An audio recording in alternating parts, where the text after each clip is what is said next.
देखिए, यहाँ पे आपको ये इंडियन ज्योग्राफी का पार्ट 17 होगा, सॉरी पार्ट 17 के अंतर्गत यहाँ पे हम आपको अध्ययन कृषि के बारे में, पट्टेदारी किसान के बारे में, टीनेट फार्मर्स के बारे में पढ़ेंगे।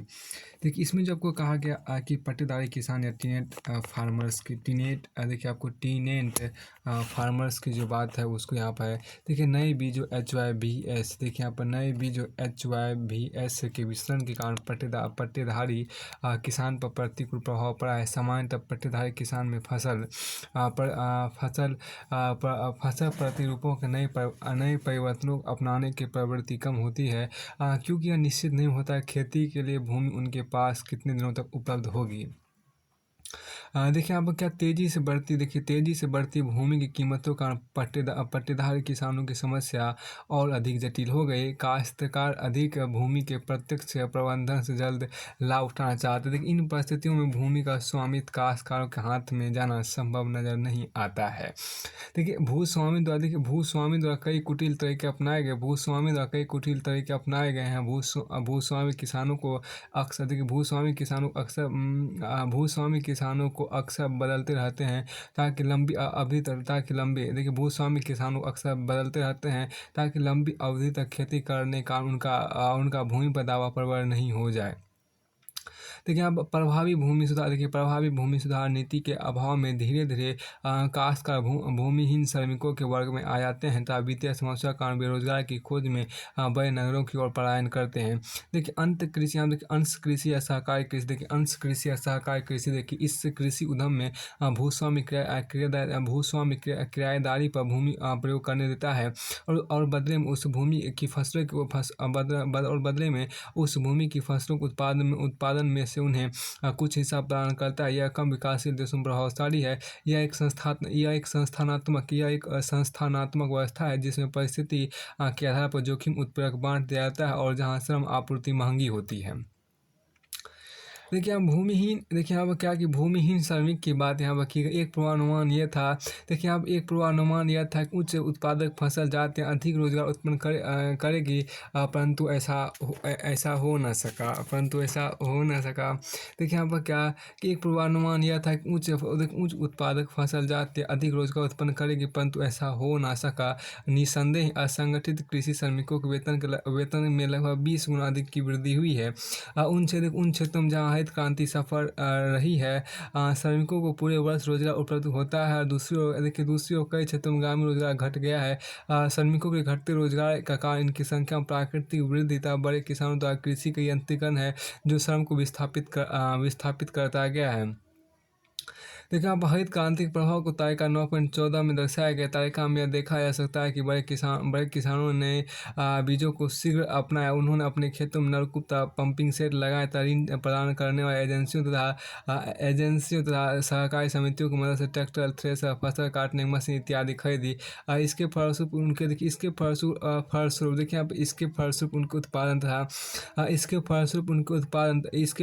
उनके उत्पादन तथा उत्पादकता में वृद्धि हुई।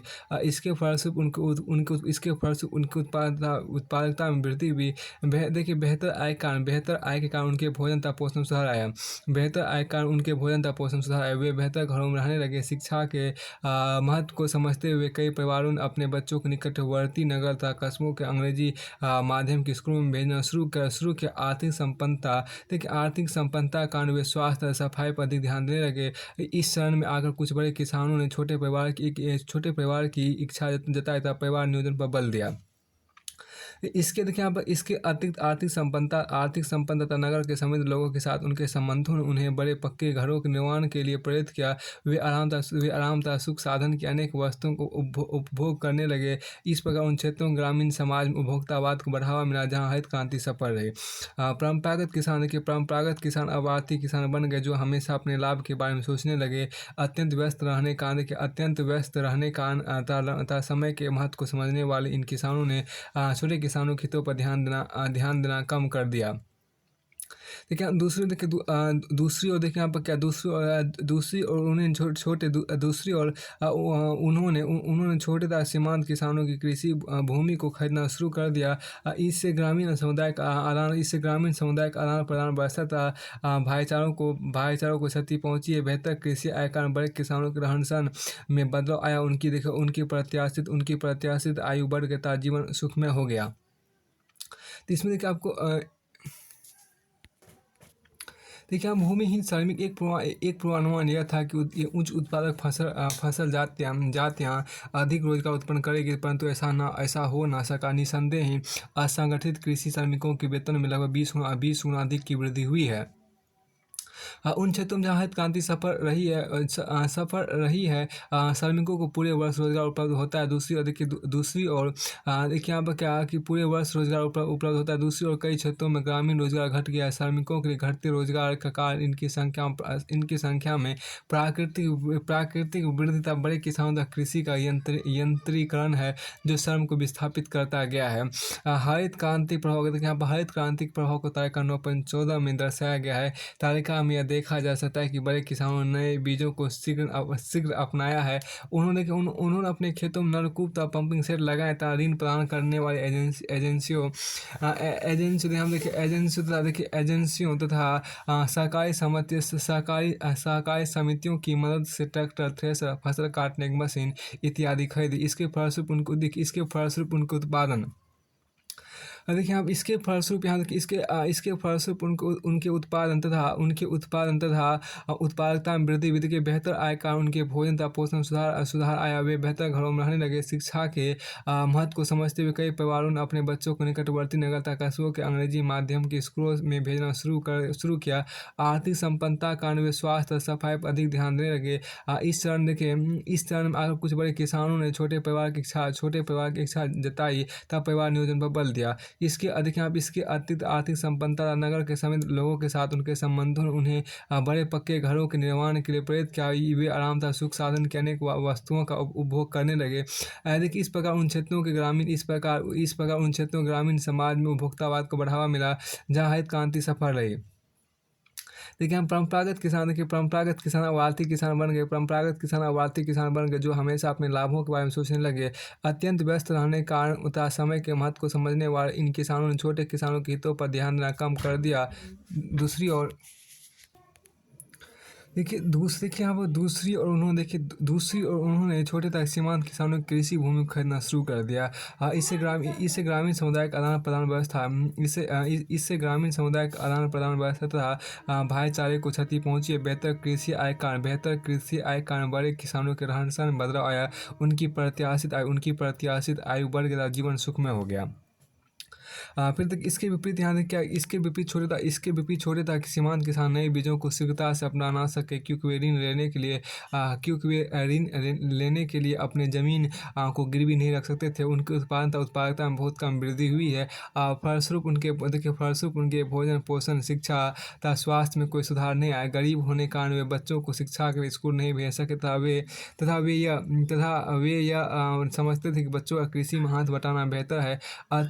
अतिरिक्त लोगों के महत्व को समझते हुए इन किसानों ने छोटे परिवार तथा परिवार नियोजन पर ध्यान नहीं दिया। हमेशा ऋण से दबे रहने के कारण, अल्पोषण तथा मानसिक तनाव के कारण उनका स्वास्थ्य अच्छा नहीं रह सका था। ऋण के कारण वे आत्महत्या करने लगे। बदली हुई सामाजिक आर्थिक परिस्थितियों में छोटे तथा बड़े किसानों के बीच आय का अंतर बढ़ता गया। इससे परंपरागत ग्रामीण समाज का तनाव टूट गया था। धनी एवं गरीब लोगों के बीच विभाजित हो गया। सामाजिक तनाव के कारण समाज का ध्रुवीकरण हो गया। हरित क्रांति के सामाजिक प्रभाव को तालिका 9.14 में दिखाया गया है। अब हरित क्रांति बड़े तथा छोटे किसानों पर प्रभाव देखिए आपको। बड़े किसान और छोटे तथा सीमांत किसान देखिए आप। बड़े किसान उच्च उत्पादक फसल किस्मों का शीघ्र अपनाया जाना। बड़े किसान को छोटे किसान का पहला पॉइंट देखिए। उच्च उत्पादक फसल जातियों का धीमी गति से अपनाया जाना। फिर देखिए बड़े किसान का दूसरा पॉइंट, कृषि उत्पादकता में तीव्र गति से वृद्धि। और छोटे किसान दूसरा पॉइंट कृषि उत्पादकता में कम वृद्धि। और बड़े किसान का तीसरा पॉइंट देखिए खाद्य तापोषण आवास शिक्षा सहायता स्वास्थ्य में सुधार। और छोटे तथा सीमांत किसान का आपको तीसरा पॉइंट खाद्य तापोषण आवास शिक्षा सहायता स्वास्थ्य में कम अथवा कोई सुधार नहीं। और बड़े किसान का आपको देखिए चौथा पॉइंट छोटे परिवार तथा परिवार नियोजन की ओर झुकाव। और देखिए सॉरी बड़े किसान का चौथा पॉइंट क्या था, छोटे परिवार तथा परिवार नियोजन का झुकाव। और छोटे किसान का चौथा पॉइंट क्या, छोटे परिवार तथा परिवार नियोजन के प्रति झुकाव निर्भरता अनुपात में वृद्धि। और देखिए बड़े किसान का पांचवा पॉइंट क्या था, आराम तथा सुख साधन की वस्तुओं उपभोग की आराम तथा सुख साधन की वस्तुओं के उपभोग में वृद्धि। आराम तथा सुख साधन की वस्तुओं के उपभोग में वृद्धि। अब छोटे किसान का यहाँ पर पॉइंट है, पांचवा पॉइंट देखिए, आराम तथा सुख साधनों की वस्तुओं के उपभोग में कोई वृद्धि नहीं अथवा कम वृद्धि। बड़े किसान के अचल संपत्ति वृद्धि और छोटे किसान के सीमांत किसान का अचल संपत्ति घटना हो गया। और बड़े किसान का क्या है, बेहतर जीवन स्तर हो गया और छोटे किसान के जीवन स्तर में गिरावट हो गया।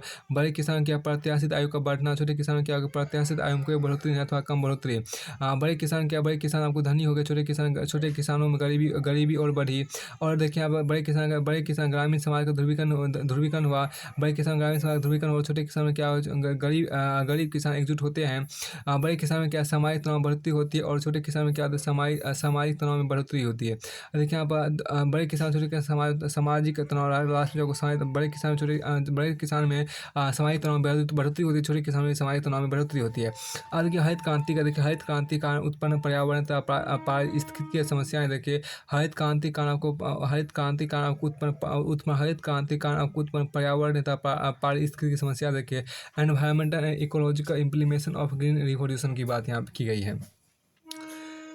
देखिए यहाँ पर क्या नए बीजों की खेती का अनेक पर्यावरण तथा पारिस्थितिक समस्या उत्पन्न हुई है, जैसे वनों के क्षेत्रफल में कमी, चारे फॉडर कमी, लवणीकरण, जलमग्नता, भूमि जल स्तर का नीचे होना, मृदा अपरदन, मृदा क्षरण में परिवर्तन, जैव विविधता में कमी, मृदा भूमि उर्वरता का घटना, नदियों का अवसादों से भरना, अपतृणों में वृद्धि, अपतृणों में वृद्धि, कई नए प्रकार के पौधों की बीमारियों का उत्पन्न होना था, स्वास्थ्य के खतरा साबित होना।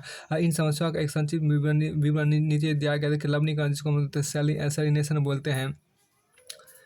देखिए यहाँ पर क्या कि देखिए सैलिनेशन, देखिए नए बीजों को कई बार सिंचाई की आवश्यकता होती है, विशेषकर पंजाब तथा हरियाणा में, जहाँ औसत वर्षा लगभग 60 से 65 सेंटीमीटर होती है। सिंचाई के माध्यम से निरंतर आर्द्रता की आपूर्ति से मृदा में परिवर्तन आया है। शुष्क तथा अर्धशुष्क क्षेत्रों में आपको केशिका क्रिया कैपिलरी एक्शन का मृदा या तो अम्लीय या क्षारीय बनती जा रही है। लवणीय तथा क्षारीय प्रभावित क्षेत्रों को पंजाब में कल्लर अथवा थूर कहा जाता है तथा उत्तर प्रदेश में इसे कल्लर ऊसर अथवा रे कहा जाता है। इन क्षेत्रों का विस्तार होते जा रहा है। एक आकलन के अनुसार पंजाब तथा हरियाणा के कृषि भूमि का लगभग 50% आपको घुलनशील लवणों से प्रभावित हुआ है। लवण तथा क्षार प्रभावित क्षेत्रों को चित्र 9.17 या 9.18 में दिखाया गया है। फिर आपको आगे यहाँ पर कहा गया, देखिए यहाँ पर northern plains of India salt affected areas का भी इमेज दिया गया है। और देखिए यहाँ पर क्या कि ये सतत गंगा मैदान है, जिसमें देखिए पंजाब मृदा लवणता आपके यहाँ पर है। उसके आपको आगे की चित्र 9.17 9.18 में ये देखा जा सकता है कि कुछ अच्छे कृषि क्षेत्रों पर प्रतिकूल प्रभाव पड़ा है, तब भूमि कृषि की दृष्टि से बेकार हो गई। यदि वर्तमान फसल चक्र को नहीं बदला गया तो भूमि कृषि फसलों को उगाने योग्य नहीं रहेगी। लवणता तथा क्षारीयता की समस्या का हल गोबर तथा वनस्पति खाद के प्रयोग द्वारा तथा फसल चक्र में दलहन की फसलों का चयन कर किया जा सकता है। देखिए यहाँ पर क्या लवणता, देखिए आपको क्या कि लवणता तथा क्षारीयता की समस्या का हल गोबर तथा वनस्पति खाद के प्रयोग द्वारा फसल चक्र में दलहन की फसलों का चयन कर किया जा सकता है। देखिए आप लवण सहनशील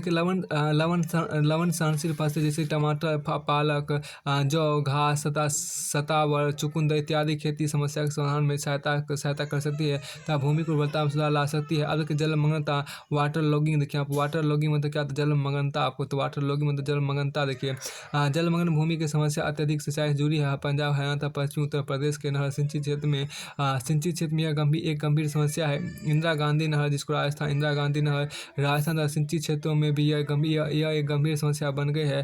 गंगानगर, बीकानेर, जैसलमेर, राजस्थान में हज़ारों एकड़ कृषि भूमि इसके कारण जलमग्न रहती है। यहाँ की प्रगतिशील किसानों ने अपने फसल प्रतिरूप में बदलाव किया था। बाजरा तथा बाजरा, ज्वार, दलहन, जौ, कपास, मूंगफली, ग्वार, चारा एवं सूरजमुखी की जगह अब वे चावल तथा गेहूं की खेती करने लगे हैं। गर्मी तथा जाड़े के मौसम इन क्षेत्रों की बार बार सिंचाई के कारण काफ़ी भूमि जलमग्न हो गई है, विशेषकर नहरों के दोनों ओर। देखिए यहाँ पर क्या इंदिरा गांधी के कमांड एरिया की बात यहाँ पर करते हैं। देखिए मृदा अपरदन स्वास्थ्य इरोजन की बात आपके यहाँ पर है। देखिए यहाँ पर मृदा अपरदन स्वास्थ्य इरोजन देखिए क्या होता है। देखिए मृदा अपरदन एक सर्वव्यापक घटना यह देश के सभी भागों में कुछ हद तक देखी जा सकती है, परंतु सूक्ष्म, अर्धसूक्ष्म तथा पर्वतीय क्षेत्रों में अधिक होती है। देखिए वनों की मौजूदगी से मृदा अपरदन का खतरा घट जाता है। हाल के वर्षों में कृषि भूमि के विस्तार के बड़ी मात्रा में वृक्षों को काटा गया है। मृदा अपरदन की बढ़ती गति कारण न केवल कृषि क्षेत्रों को नुकसान पहुंचता है, बल्कि उन क्षेत्रों पर भी प्रतिकूल प्रभाव पड़ता है जहां अपरदित मृदा का निक्षेपण डिपोजिशन होता है। मृदा अपरदन की समस्या से निपटने के लिए आपको वृक्षारोपण आवश्यक है। इसके अतिरिक्त किसानों को मरुस्थलीय क्षेत्रों में अधिक वृक्ष लगाने चाहिए ताकि पवन की गति को कम किया जा सके। पहाड़ों में वेदिकाओं का विकास, अब नलिकाओं का गुलीज का समतलता, पहाड़ी क्षेत्रों में समोच्च रेखीय जुताई, कंटोर प्लॉगिंग के द्वारा भी मृदा अपरदन को कम किया जा सकता है। प्रदूषण के यहाँ पर पॉल्यूशन की बात, यदि रासायनिक खाद, कीटनाशकों तथा प्रेरकनाशकों का अधिक मात्रा में उपयोग किया गया तो उच्च उत्पादक फसल जातियों से पैदावार अच्छी होती है। अधिक मात्रा में प्रयोग किए जाने पर ये निवेश उन सूक्ष्म जीवों को नष्ट कर देते हैं जो मृदा की उर्वरता को कायम रखने के लिए अनिवार्य है। रासायनिक खादों की जगह हरी एवं गोबर की खाद के प्रयोग से मृदा प्रदूषण की समस्या को कम किया जा सकता है। फिर आपको पाना देखिए क्या भूम जल स्तर का, देखिए भूम जल स्तर घटना, देखिए आपको भूम जल स्तर का घटना देखिए लॉवलिंग ऑफ अंडरग्राउंड वाटर टेबल। देखिए आप चावल तथा गेहूं के नए बीजों को अधिक मात्रा में पानी की आवश्यकता होती है। पंजाब तथा हरियाणा के कम वर्षा वाले क्षेत्रों में चावल तथा गेहूं की फसल को कई बार सिंचाई की आवश्यकता होती है। इस पानी की आपूर्ति सिंचाई के द्वारा की जाती है। नलकूपों तथा पंपिंग सेटों द्वारा अधिक मात्रा में पानी खींच जाने के कारण हरियाणा के पूर्वी जिलों में भूम जल स्तर नीचे चला गया। अपर्याप्त वर्षा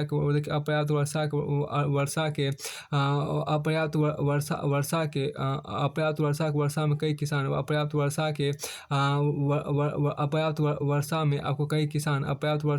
में कई किसान अपने नलकूपों को जमीन में और अधिक नीचे कर देते हैं। यदि फसल प्रतिरूप में कोई परिवर्तन नहीं किया गया तो चावल एवं गेहूं की सिंचाई वर्तमान रूप से चलती रही तो भूम जल स्तर धीरे धीरे क्षीण हो जाएगा। इसके विपरीत हरियाणा के पश्चिमी भाग में भूम जल स्तर धीरे धीरे ऊपर उठ रहा है, क्योंकि राज्य के इस भाग में जमीन के अंदर जिप्सम की एक परत पाई जाती है जो जल के रिसाव को रोकती है। हरियाणा के झंझावात जिले में आपको जल स्तर अधिक उच्च सिंचाई का इतना ऊंचा आ गया है कि वहाँ के किसान सूखा पड़ने प्रार्थना करता है कि वहाँ की जलमग्न भूमि में कम से कम रबी गेहूं की फसल बोई जा सके। इसके फलस्वरूप पश्चिमी हरियाणा के कई क्षेत्रों में जलमग्नता की स्थिति देखी जा सकती है। भूम जल स्तर के ऊपर उठने के कारण केशिका क्रिया कैपिलरी एक्शन होती है, जिसके कारण कुछ लवण तथा क्षारीय रचनाओं का निर्माण होता है। वनो उन्मूलन की बात की गई, डिफॉरेस्टेशन की बात की। वन क्षेत्र को कृषि योग्य बनाने के लिए बड़ी मात्रा में वृक्षों को काटा गया है। पंजाब तथा हरियाणा राज्यों में 5% से भी कम क्षेत्र अब वन के अंतर्गत आते हैं। जंगलों को काटना पर्यावरण तथा पारिस्थितिकी पर प्रतिकूल प्रभाव डालता है। ध्वनि प्रदूषण की बात यहाँ पर करते हैं। देखिए ध्वनि प्रदूषण की बात यहाँ पर की गई है। देखिए वन उन्मूलन की बात करते हैं, डिफॉरेस्टेशन की बात करते हैं। देखिए वन क्षेत्र को कृषि योग्य बनाने के लिए बड़ी मात्रा में वृक्षों को काटा गया है। पंजाब तथा हरियाणा राज्यों में 5% से भी कम क्षेत्र अब वन के अंतर्गत आता है। देखिए जंगलों को काटना पर्यावरण तथा पारिस्थितिकी पर प्रतिकूल प्रभाव डालता है। ध्वनि प्रदूषण की बात करते हैं, नॉइज पोल्यूशन की बात यहाँ पर करते हैं। देखिए कृषि प्रौद्योगिकी में परिवर्तन के कारण आपको ट्रैक्टर, थ्रेशर इत्यादि के उपयोग कारण ध्वनि प्रदूषण बढ़ गया है तथा ग्रामीण अशांति भंग हो गए तो लोग रात में चैन से नहीं सो पाते। स्वास्थ्य के खतरा देखिए आपको हेल्थ हैज़ार्ड देखिए यहाँ पे क्या है, बड़ी मात्रा में कीटनाशकों, कीटनाशियों तथा रासायनिक खादों का प्रयोग स्वास्थ्य के लिए खतरनाक साबित हो रहा है। इनका सब जो फलतः घासों प्रयोग स्वास्थ्य के लिए हानिकारक है। भारतीय चिकित्सा अनुसंधान परिषद AIMS के अनुसार खाद, कीटनाशक तथा कीटनाशियों के छिड़काव के कारण दूध तथा सब्जियों में जस्ता, तांबा तथा शीशे के अंश पाए जाते हैं। पाए देखिए पंजाब में केसर के रोगियों की संख्या में निरंतर वृद्धि हुई है। धान और गेहूं के पुआल, भूसा, स्ट्रॉ को खेत में जलाने से वायु प्रदूषण की समस्या बढ़ रही है। जिसका लोगों के स्वास्थ्य पर खराब असर पड़ रहा है। वायु प्रदूषण से सांस, दमा, त्वचा एवं आँख की बीमारी में आपको पंजाब एवं हरियाणा राज्यों में तीव्र गति से वृद्धि हुई है। राजस्थान तथा पंजाब के शुष्क तथा अर्धशुष्क क्षेत्रों के सिंचित भाग में बड़ी मात्रा में मलेरिया के मामले देखे जाते हैं, क्योंकि अत्यधिक सिंचाई तथा नहर के नहर के किनारे जलाक्रांति के कारण मच्छरों के प्रजनन के लिए एक उपयुक्त स्थान बन जाता है। अब क्या हरित क्रांति उपलब्धियां देखिए, ग्रीन रिवोल्यूशन अचीवमेंट देखिए, उच्च उत्पादक फसल, यहाँ देखिए उच्च उत्पादक फसल जातियों के वितरण के कारण ग्रामीण भूदृश्य परिवर्तित हो गया। हरित क्रांति की मुख्य उपलब्धियां हरित क्रांति के मुख्य उपप्रधान निम्नलिखित प्रकार देखो, गेहूँ, चावल, मक्के तथा बाजरा के उत्पादकता में वृद्धि हुई है। तो दूसरा के मुख्य खाद के मामलों में भारत आत्मनिर्भर हो गया है। मुख्य खाद के मामलों में भारत आत्मनिर्भर हो गया। दो फसलों वाले क्षेत्रों में वृद्धि हुई है। दो फसल वाले क्षेत्रों में वृद्धि हुई है। इस तरह भारत की कृषि की संघनता में वृद्धि हुई है। उन क्षेत्रों में जहाँ हरित क्रांति सफल रही, खासकर पंजाब, हरियाणा, पश्चिम उत्तर प्रदेश, उत्तराखंड के मैदानी जिलों में हरिद्वार, उधम सिंह नगर किसान निर्भर अर्थव्यवस्था बड़ा अर्थव्यवस्था को बढ़ने लगे हैं। जीव वैज्ञानिक परिवर्तनों के क्षेत्र में बीज, खाद, हरित क्रांति कारण रोजगार उत्पन्न हुए हैं। फिर आपको आगे यहाँ पर है देखिए हरित क्रांति समस्याएं तथा संभावनाएं देखिए यहाँ पर क्या, green revolution problems and prospects देखिए यहाँ पर पढ़ा। मृदा उर्वरता, हारी फसलों की निरंतर खेती कारण मृदा की उर्वरता निरंतर घट रही है। कुछ फसलों को अत्यधिक पानी की आवश्यकता होती है, जैसे चावल तथा गेहूँ, जिसके कारण आपको भूमि जल स्तर आपको नीचे चला गया है। तीसरा देखिए हरित क्रांति कारण किसानों के बीच आय की असमानता बढ़ी है। देखिए हरित क्रांति के कारण किसानों के बीच आय की असमानता बढ़ी है। देखिए हरित क्रांति के देखिए यहाँ पर क्या, हरित क्रांति का ग्रामीण समाज का ध्रुवीकरण हुआ है। हरित क्रांति का आपको ग्रामीण समाज का ध्रुवीकरण हुआ है। इसके कारण आपको ग्रामीण समाज में तीन किस्म का संघर्ष देखा जा सकता है। तब बड़े तथा छोटे किसानों के बीच संघर्ष, पट्टेदार किसान तथा भूस्वामी के बीच संघर्ष तथा मालिक एवं नौकर के बीच संघर्ष। देखिए पाँचवा देखिए क्या, पाँचवा देखिए हरित क्रांति कारण कृषि या श्रमिक विस्थापित हुए हैं तथा ग्रामीण रोजगारी बढ़ी है। यांत्रिकी परिवर्तन जैसे ट्रैक्टर, थ्रेसर इत्यादि कारण कृषि श्रम की मांग घटी है। छठा देखिए क्या, हरित क्रांति क्षेत्र में कृषि उत्पादन या तो अस्थावर होता है या घटने की प्रवृत्ति दिखाता है। साथ में कुछ बहुमूल्य कृषि या भूमि जलमग्न वाटर लॉक्ड हो गए। देखिए कुछ बहुमूल्य कृषि या भूमि जलमग्न वाटर लॉक्ड हो गया। पर लवणता एवं छायता से प्रतिकूल प्रभाव पड़ा है। देखिए आठवां देखिए हरित क्रांति कुछ विशेष किस्म की फसलों के सफल है। दलहन, जौ, ज्वार, मक्का, सूरजमुखी तथा तिलहन के मामले में इसका प्रदर्शन अच्छा नहीं रहा है। नम्मा देखिए यहाँ पर क्या, कि परंपरागत जजमानी सिस्टम टूट गए। फलस्वरूप नाई, कहार, धोबी, लोहार, बढ़ई इत्यादि नगरीय क्षेत्रों को पलायन कर ले। देखिए आप दसवां की मृदा की संरचना रासायनिक तत्वों तथा उर्वरता में परिवर्तन हुआ है। देश की 60% अधिक भूमि हरित क्रांति से वंचित है। अब की द्वितीय हरित क्रांति सेकंड ग्रीन रिवॉल्यूशन की बात यहाँ पर की गई है। सेकंड ग्रीन रिवॉल्यूशन की बात आपको की, देखिए अनाज तथा नकदी फसलों का कुल उत्पादन लगभग अपनी चरम सीमा पर पहुँच गया। कृषि की भूमि दर केवल लगभग 2% मात्र है। वास्तव में कृषि वृद्धि दर अधिक होनी चाहिए। इस उद्देश्य को पूरा करने के विभिन्न सरकारों ने कृषि क्षेत्र में सुधार के आवश्यक कदम उठाए हैं। इन सुधारों का उद्देश्य एक साकल्यवादी ढांचे के अंतर्गत ग्रामीण आधारभूत संरचना जैसे पानी, सड़क तथा बिजली के लिए वित्त प्रबंध भी शामिल है। दूसरी हरित क्रांति का मुख्य उद्देश्य आपको पता है कि क्या, कृषि उत्पादकता को बढ़ाना, जैविक खाद का प्रयोग करना, तीसरा मिट्टी की उर्वरता को बनाए रखना, चौथा कृषि को टिकाऊ बनाना। तो पाँचवां तब आप कृषि पर आय, जनसंख्या की आय बढ़ाना तथा एवं उनका जीवन सुचारू करना है। 11वीं पंचवर्षीय देखिए 11वीं पंचवर्षीय योजना में आपको साकल्यवादी को अंग्रेजी में हॉलिस्टिक ढांचे पर बल दिया गया था। कृषि उत्पादन को बढ़ाने के निम्नलिखित सुझाव दिए गए। प्रकार के सिंचित क्षेत्रों की वृद्धि दर को दुगुना करना, वर्षा जल के एक टन की प्रति था की पद्धति तथा जल विभाजक वाटर सेट के विकास में सुधार लाना। तीसरा देखो क्या अवक्रमित भूमि में सुधार लाना था, मृदा के स्तर को सुधारना। चौथा आपको क्या प्रभावी विस्तार के द्वारा आपको ज्ञान के अंतर नॉलेज गैप को कम करना। अधिक मूल्य वाले उत्पादों की ओर ध्यान देना, जैसे फल सब्जी फूल जड़ी बूटी मसाले बांस बायोडीजल इत्यादि। साथ ही साथ खाद्य सुरक्षा को सुनिश्चित करने के पर्याप्त कदम उठाना। आसान ब्याज दर पर ऋण उपलब्ध कराना। सातवां के बाजार के प्रयोग ढांचे तक क्रियाओं में सुधार लाना। आठवां के भूमि सुधार के मुद्दे पर ध्यान देना। नौवां के दलहन की खेती बढ़ाना। विदेश में दलहन की सीमित उपलब्धता के कारण दलों के नए बीजों को विकसित करना देश और किसानों के हित में है। 10वां क्या क्षेत्र विशेष बीजों का विकास तथा उनके प्रयोग पर बल। 11वां क्या सूखा प्रबंधन फसलों सूखा प्रतिरोधी फसलों जैव प्रौद्योगिकी प्रयोगों के अधीन फसलों तथा वर्षा द्वारा सिंचित क्षेत्र पर अधिक ध्यान देना चाहिए। अब देखिए यहाँ पर राष्ट्रीय किसान आयोग देखिए, नेशनल कमीशन ऑन फार्मर देखिए, नेशनल कमीशन ऑन फार्मर्स ने ऐसे ढांचे का आधार रखा है। इसके अतिरिक्त आपको जुलाई 2006 में शुरू किए गए राष्ट्रीय कृषि या परिवर्तन कार्यक्रम नेशनल एग्रीकल्चर इनोवेशन प्रोजेक्ट द्वारा किसानों के समूह पंचायती राज संस्थाओं तथा निजी क्षेत्र के साथ मिलकर जीविका सुरक्षा बल दिया गया है। सीमांत कृषि के मूलतः सामरिक महत्व के अनुसंधान को मजबूती प्रदान करने में अहम भूमिका निभाने की आशा की गई थी।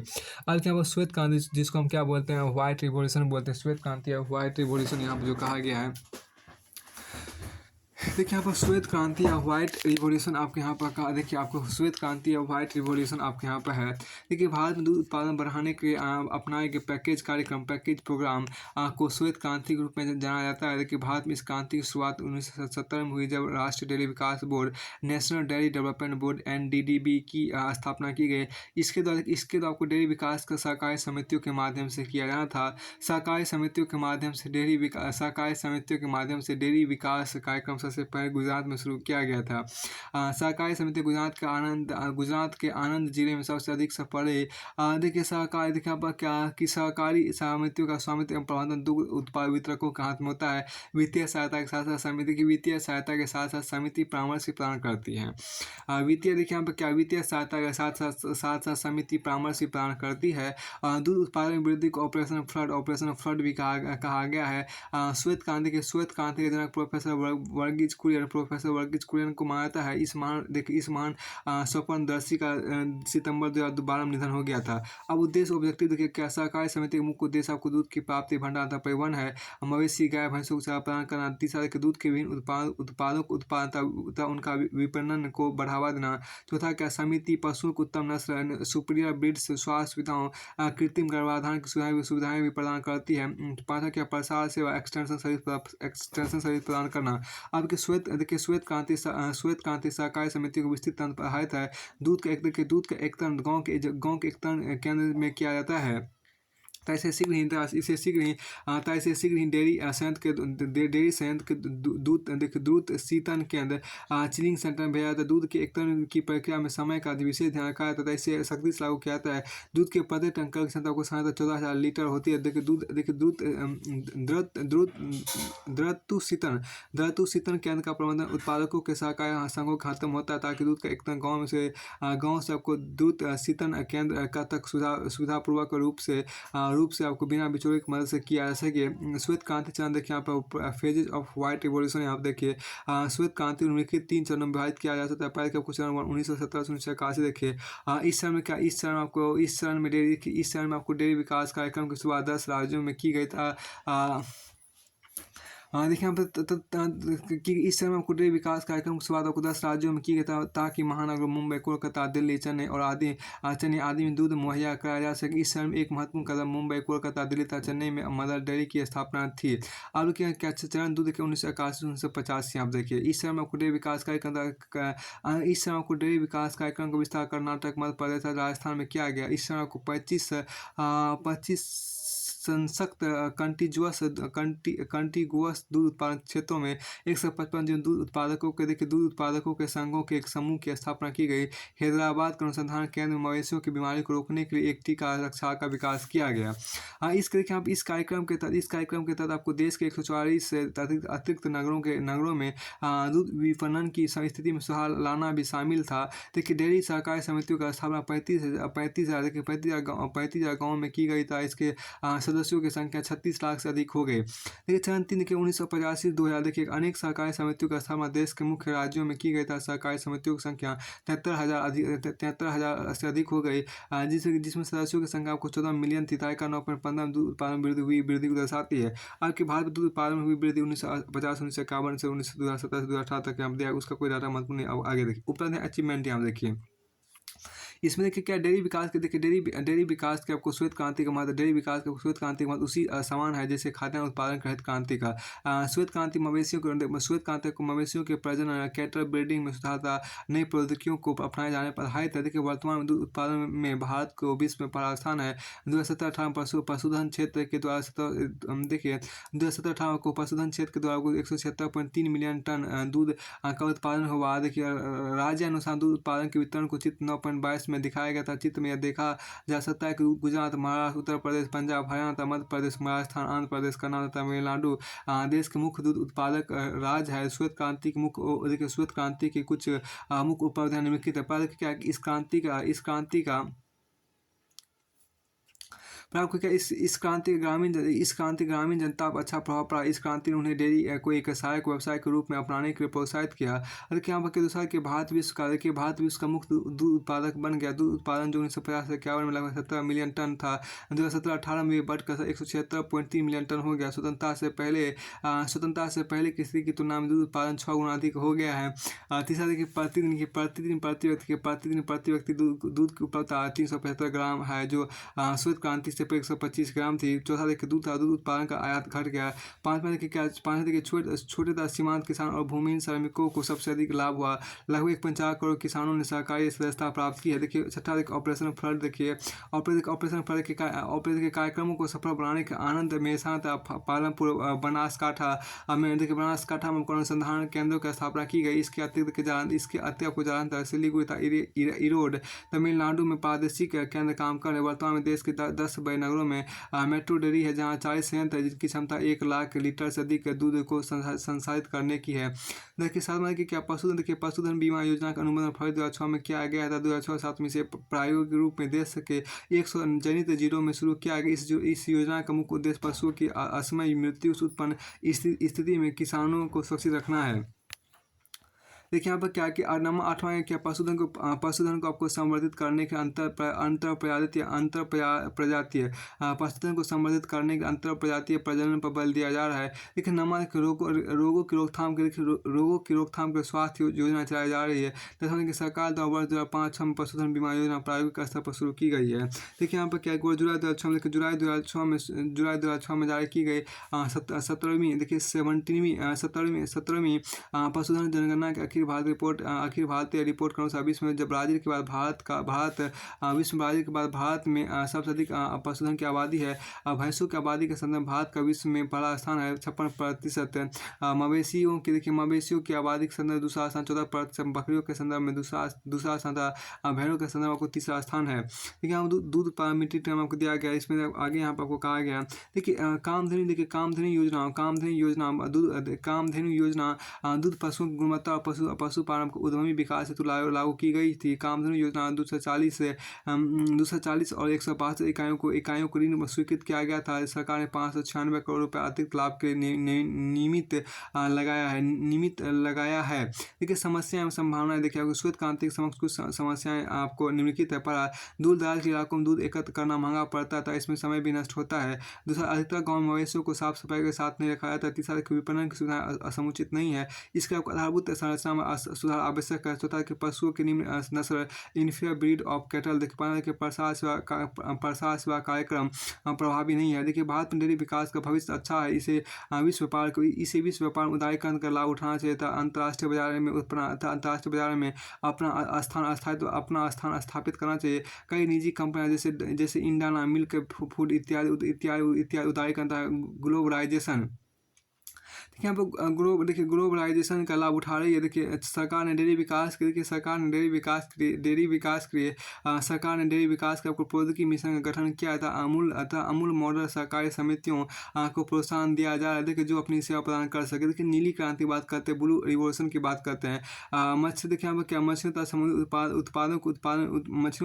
उत्पादों को उत्पादन वृद्धि करने के लिए अपनाए गए पैकेज कार्यक्रम नीली क्रांति कहा था। देखिए भारत में नीली क्रांति की शुरुआत 1970 में पाँचवा पंचवर्षीय योजना के दौरान हुई, जब केंद्र सरकार ने मछली फार्म विकास अधिकतम मछली फार्म विकास अधिकरण देखिए यहाँ पर क्या fish farm development agency FFDA को प्रायोजित किया। कि फलस्वरूप खाली जल मछली फार्म विकास अधिकरण की स्थापना जल कृषि को विकसित करने के लिए की गई। भारत मछली उत्पादन विश्व का दूसरा सबसे बड़ा देश है।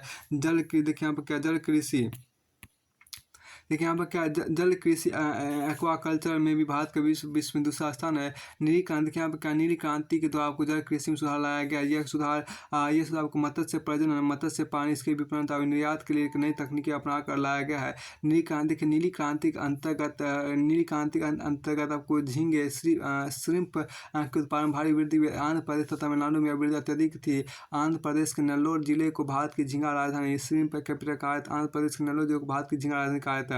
भारत में मछली की लगभग 1800 प्रजातियां समुद्र अंत स्थलीय जल में पाई जाती है, जिनमें कुछ व्यावसायिक दृष्टि से अधिक महत्व है। समुद्री मछलियों में आपको प्रमुख कैटफिश, हिल्सा, बांग्ला कवई, मुलेट, इंडियन सालमन, शंखमीन, ईल। देखिए यहाँ पर क्या ईल आपका एनकोबीज था दुआब। इसी तरह मीठे पानी में पाए जाने मुख्य मछलियाँ हैं कैटफिश, लोचेज, कवई, ईल, हिल्सा, केदरबैक, मुलेट, कार्पे, झींगा, मुलेट, एनकोबीज।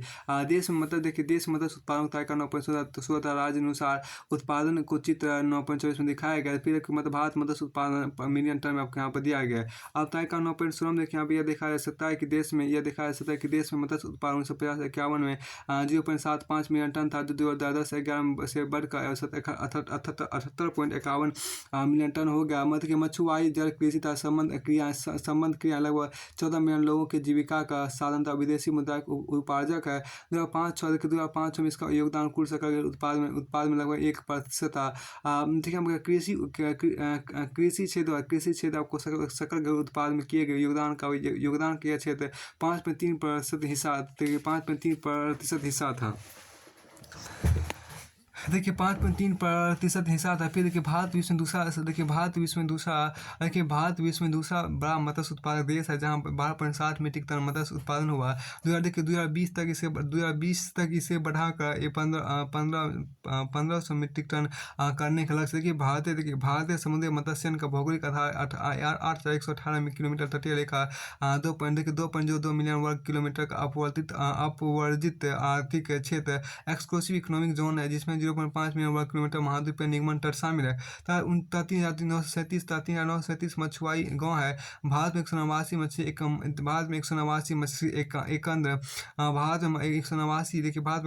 मछली एक टन के अंदर 59 छोटे मछुआई बंदरगाह हैं, जो लगभग 2,81,000 मछुआई नौकाओं में से 1,81,000 मशीनी परंपरागत नौका तथा 54,000 मशीनी नौका का प्रवाह है। देखिए 180 गहरे समुद्र के मछुआई जहाजों में लगभग 60 ही वर्तमान में काम कर रहे हैं। ताजे मीठे पानी की मछलियों की संख्या नीली क्रांति के बाद 5 गुना अधिक हो गई है।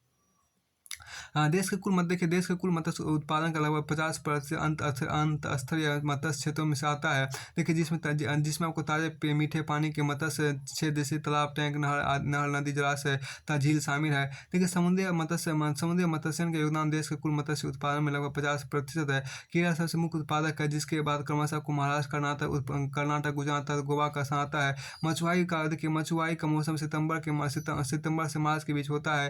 अरब के सागर से अधिक मछली मछली उत्पादन का कारण। चौथा अरब के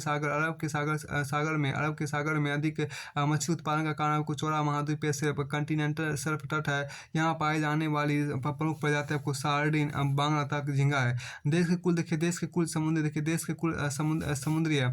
देश के कुल आपको समुद्री मछली के उत्पादन में पूर्वी तट का योगदान लगभग 28% है। मछुआई क्रिया को सितंबर से अप्रैल के मध्य मुख्य रूप से दक्षिण में आपको रामेश्वरम तथा उत्तर में गंजाम से होती है।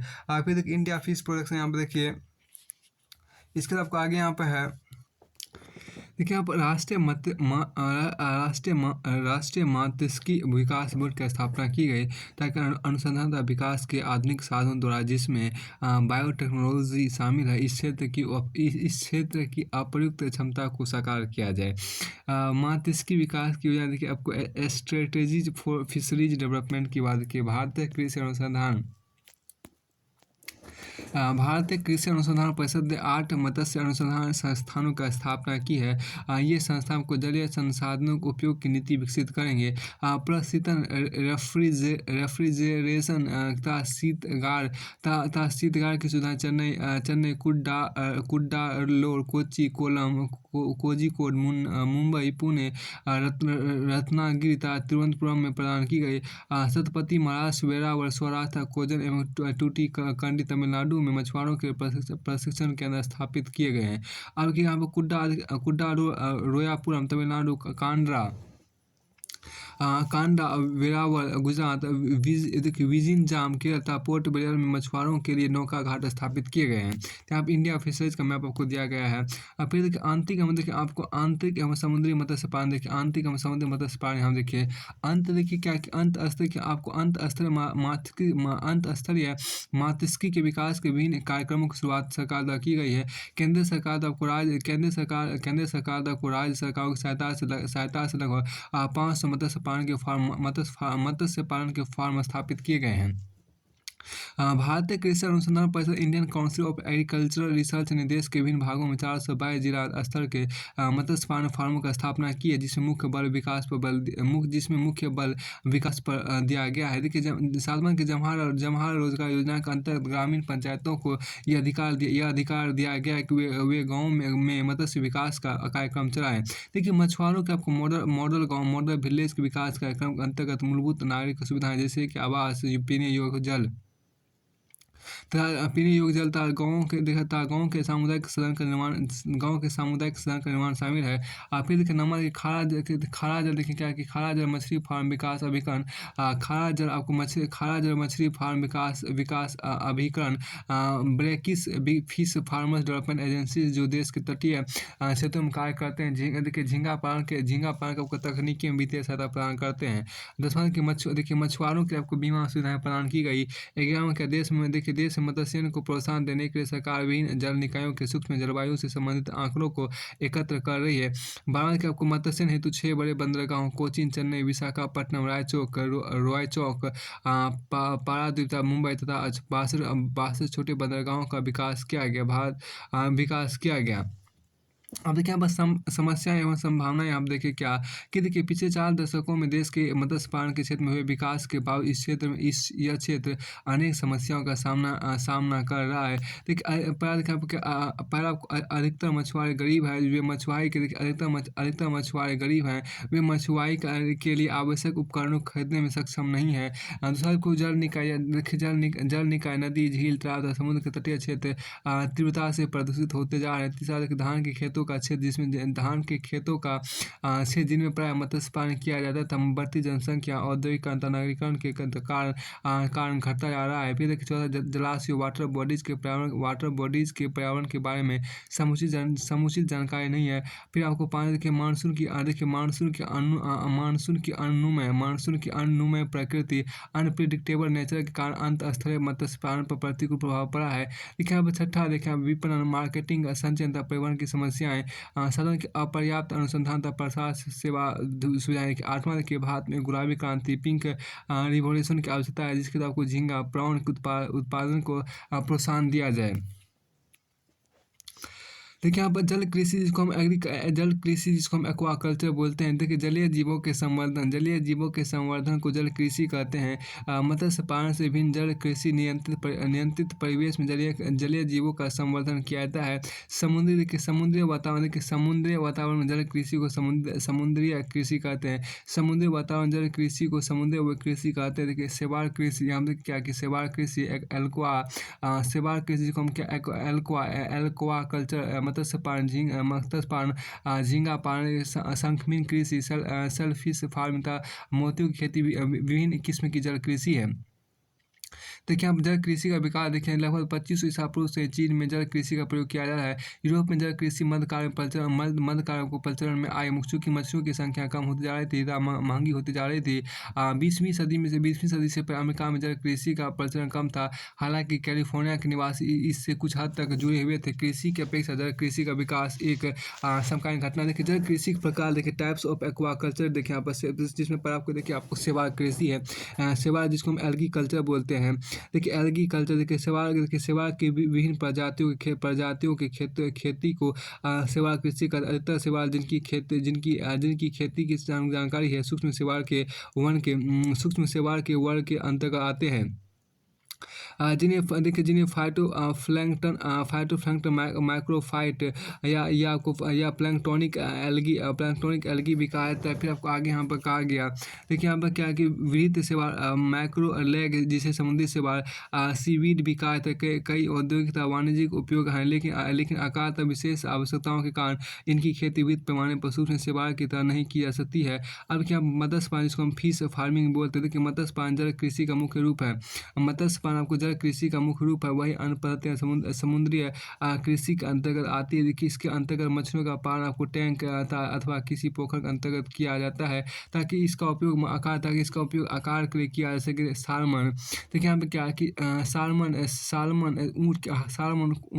कैटफिश टिलापिया सनेमीन कार्प तथा ट्राउट जैसी मछलियों का पालन इसके अंतर्गत आता है। देखिए आपको मच्छू आई के व्यवसाय के अंतर्गत मछलियों की बढ़ती मांग कारण यह क्रिया अधिक व्यापक होती जा रही है कि ऐसे मछलियों तथा मत्स्य प्रोटीन की बढ़ती मांग के आपको मत्स्य पालन एक वैकल्पिक उपाय है।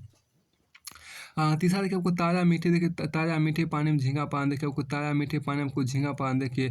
फ्रेश वाटर प्राउन फार्मिंग देखिए एक जल कृषि का एक व्यवसाय यह एक जल कृषि का एक व्यवसाय है। देखिए जिसमें मानव उपभोग के लिए ताज़े पानी में झींगा पालन किया जाता है। ताज़े पानी में झींगा पालन तथा समुद्री झींगा पालन बहुत हद तक अपनी विशेषताओं तथा समस्याओं में एक समान है।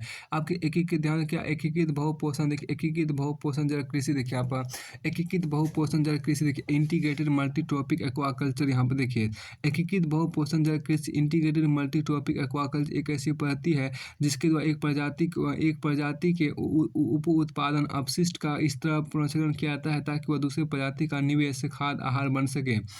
फिर आपको आगे देखिए क्या पोषण जल कृषि उदाहरण मछली झींगी अजैव निष्कर्ष उदाहरण समुद्री शैवाल तथा जैव निष्कर्ष उदाहरण आपको शंखमीन जल कृषि के साथ सम्मिलित होकर पर्यावरणीय धारणता जैव न्यूनीकरण आर्थिक स्थिरता उत्पाद विविधता तथा खतरे को कम करना एवं सामाजिक स्वीकार्यता बेहतर प्रबंधन पद्धति के लिए संतुलित तंत्र का निर्माण करता है। देखिए समुद्री कृषि देखिए जिसको हम बोलते हैं मैरीकल्चर बोलते हैं। ये देखिए मैरीकल्चर एक जल कृषि की एक विशेष शाखा है जिसमें आपको खुले समुद्र के एक घेरे में टैंक तालाब अथवा नाले में जिसमें समुद्र जल भरा हो समुद्री जीव पालन किया जाता है। देखिए और लवणीय तालाब में मत्स्य पालन झींगा पालन तथा शक्ति पालन इसके उदाहरण है। मत्स्य चूर्ण पोषक अगर जवाहरात अंगराग इत्यादि समुद्री कृषि के गैर खाद्य उत्पाद है। देखिए झींगा पालन जिसको हम बोलते हैं श्रिम्प फार्मिंग बोलते हैं। समुद्री झींगा पालन एक प्रकार की जल कृषि है जिसका उपयोग आपको मानव उपभोग के लिए किया जाता है। व्यावसायिक रूप से आपको झींगा पालन की शुरुआत 1970 के दशक में हुई था। इसका उत्पादन तीव्र गति से बढ़ा। विशेषकर आपको अमेरिका जापान तथा पश्चिमी यूरोप के बाजार की मांग को पूरा करने की इसका कुल विशेष उत्पादन वर्ष 2014-15 में 2.5 मिलियन टन हो गया। तो इसका देखिए क्या इसका मूल्य इसका मूल्य आपको $10,500 मिलियन अमेरिकी डॉलर था। लगभग 75% झींगा पालन एशिया में क्या था लगभग लगभग 75% झींगा पालन आपको एशिया में किया जाता है, खासकर चीन तथा थाईलैंड में। अन्य 25% झींगा पालन मुख्य रूप से दक्षिण अमेरिका में किया गया, जहाँ ब्राज़ील सबसे बड़ा उत्पादक है। सबसे अधिक झींगा निर्यात करने वाला देश थाईलैंड है। आंध्र प्रदेश में झींगा पालन आधुनिक ढंग से किया जा रहा है। फिर देखिए मधुमक्खी पालन अथवा सुनहरी क्रांति, देखिए एपीकल्चर जिसको हम बोलते हैं। मनुष्य तो आपको मधुमक्खी के समूह का समाहित उसके छत्ते में क्या देखिए मनुष्य तो आपको मधुमक्खियों के समूह का समाहित उसके छत्ते में क्या कृत्रिम पालन मधुमक्खी पालन कहलाता है। मधुमक्खी पालक मधुमक्खियों को एक जगह एकत्र कर उनसे मधु मोम तथा शहद प्राप्त करता है, या फिर इनका उपयोग फसलों के परागण के लिए किया जाता है, या फिर दूसरे मधुमक्खी पालक को मधुमक्खी बेचने के लिए किया जाता है। जिस स्थान पर मधुमक्खियों को रखा जाता है वह मधुवाटिका एपियरी APIAR एपियरी कहलाता है। देखिए मधुमक्खी पालन के इतिहास देखिए, हिस्ट्री ऑफ बी कीपिंग देखिए यहाँ पर, हिस्ट्री ऑफ बी कीपिंग देखिए यहाँ पर। हाँ, हिस्ट्री ऑफ बी कीपिंग देखिए यहाँ पर, हिस्ट्री ऑफ बी कीपिंग देखिए। विश्व में 20,000 से अधिक जंगली मधुमक्खियों की प्रजातियाँ हैं, जिसमें अनेक एकाकी रूप से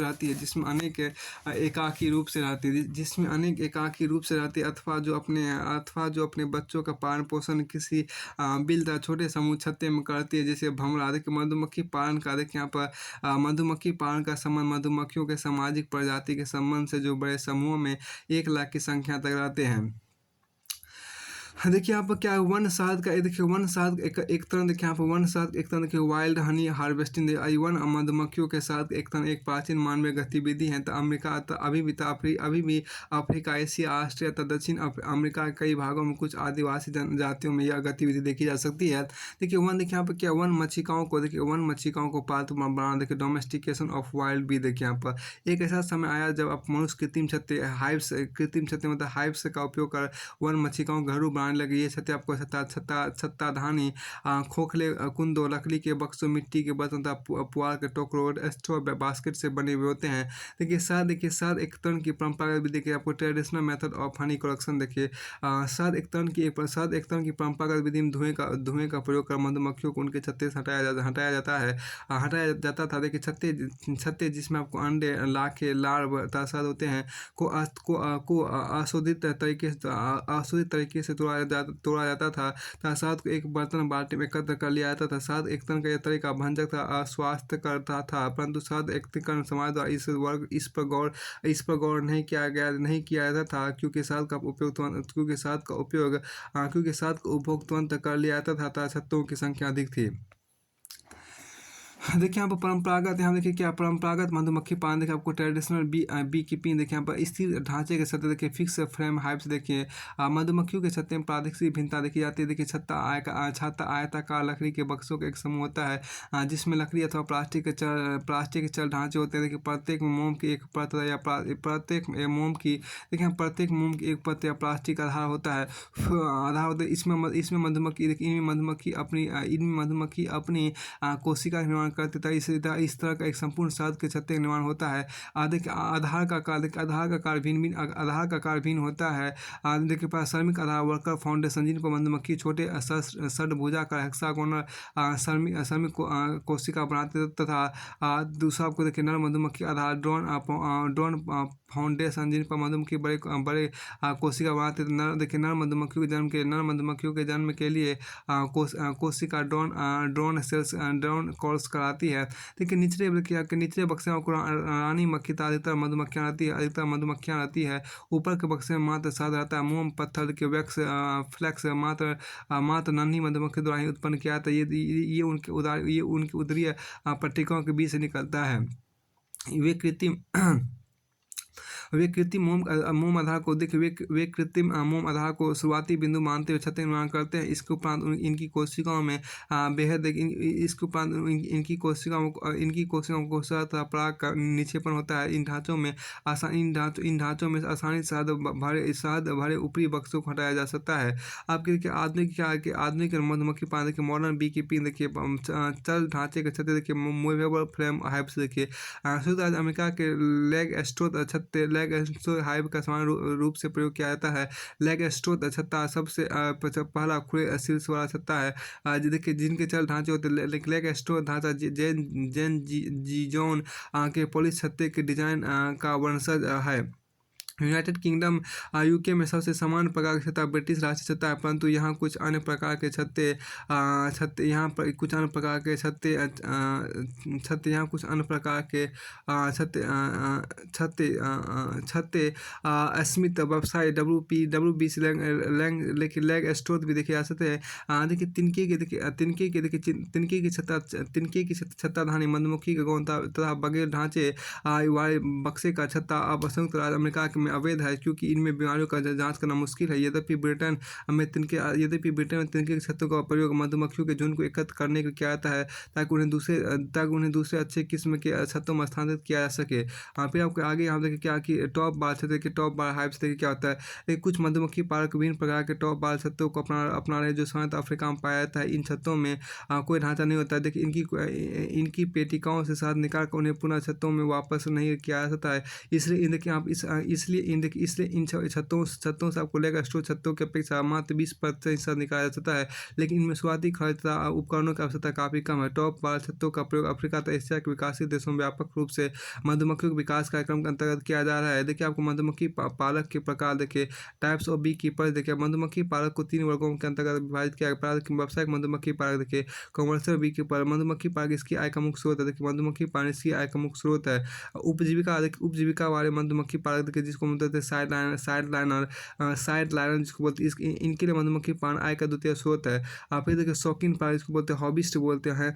आपको इनके लिए मधुमक्खी पालन आय का मुख्य स्रोत नहीं है। फिर देखो मधुमक्खियों का झुंड देखिए, मधुमक्खियों का झुंड जिसको बोलते हैं द कॉलोनी ऑफ बीज बोलते हैं। देखिए मधुमक्खियों के झुंड में 3 वर्ग की मधुमक्खियां होती है। पहले की रानी मक्खी क्वीन, जो सामान्यतः झुंड में एकमात्र प्रजनक मादा होती है। एकमात्र प्रजनक मादा होती है। दूसरा देखिए मादा श्रमिक मधुमक्खियां फीमेल वर्कर बीज देखिए की बड़ी संख्या सामान्यतः 30,000 से 50,000 के बीच था। तीसरा आपके नर मधुमक्खी मेल ड्रोन एक बड़े छत्ते में इनकी संख्या बसंत ऋतु में हजारों में होती था। शीत ऋतु में मृत्यु कारण इनकी संख्या घट जाती है। देखिए कुछ चयनित देशों में शहद उत्पादन शहद उत्पादन तथा खपत को तालिका 9% में दिखाया गया। तालिका 9% में देखा जा सकता है कि विश्व में चीन शहद का सबसे बड़ा उत्पादक तथा उपभोक्ता है। चीन में शहद का वार्षिक उत्पादन वर्ष 2005 में लगभग 300,000 मीट्रिक टन था। अर्जेंटीना का दूसरा स्थान था। देश का 2005 में वार्षिक उत्पादन आपको 93,42,000 मीट्रिक टन था। इसके बाद आपको तुर्की, अमेरिका तथा भारत का स्थान आता है। देखो वर्ष 2005 भारत में शहद उत्पादन 52 मीट्रिक टन से अधिक था। 2016-17 में आंकड़ों के अनुसार आपको 94.5 हजार मीट्रिक टन शहद उत्पादन की आशा है। भारत में शहद उत्पादन में वृद्धि के लिए 1953 में अखिल भारतीय खाद्य एवं ग्राम उद्योग को प्रारंभ किया गया था, जो शहद उद्योग को संगठित करता है। 2015-16 में खाद्य एवं ग्राम उद्योग आयोग ने लक्ष्य निर्धारित किया था कि 2 लाख व्यक्तियों का मधुमक्खी पालन और उन्हें उद्यमिता विकास कार्यक्रम हेतु सलाह देगा। देखिए शहद उत्पादन करने वाले राज्यों में पश्चिम बंगाल, उत्तर प्रदेश, पंजाब और बिहार है, जिन्होंने 2015-16 में देश के कुल शहद उत्पादन 61% शहद उत्प्रेषित किया था। भारत संयुक्त राज्य अमेरिका, सऊदी अरब, यूनाइटेड अरब अमीरात, मॉस्को, बांग्लादेश, कनाडा आदि देशों को शहद निर्यात करता है। भारत ने 38.2 हजार मीट्रिक टन शहद निर्यात किया था, जो 706 करोड़ रुपए का था। वर्ष 2016 में विश्व शहद उत्पादन को उपभोग आपको दिया, उसका कोई जरूरत नहीं। आगे देखिए यहाँ पर, अब आगे हम देखिए कोई रेशम कीट पालन या रेशम कृषि जिसको बोलते हैं, सेरीकल्चर जिसको हम लोग बोलते हैं। देखिए जिसको सेरीकल्चर बोलते हैं। यहाँ पर क्या कि कच्चे रेशम, देखिए यहाँ पर क्या कच्चे रेशम उत्पादन के लिए किए गए रेशम कीट पालन को रेशम कृषि सेरीकल्चर कहते हैं। रेशम कीट की कई व्यावसायिक किस्में जिनमें से सबसे अधिक प्रयोग को बॉम्बैक्स मोरी का किया जाता है। देखिए चीनी अभिलेख के अनुसार देखिए यहाँ पर क्या चीनी अभिलेख के अनुसार आपको मोरी से देखिए चीनी अभिलेख के अनुसार मोरी से रेशम उत्पादन लगभग 27 ईस्वी पूर्व में शुरू था। यही रेशम के इतिहास की शुरुआत है। आज देखिए यहाँ पर कि आज चीन तथा जापान रेशम के 2 प्रमुख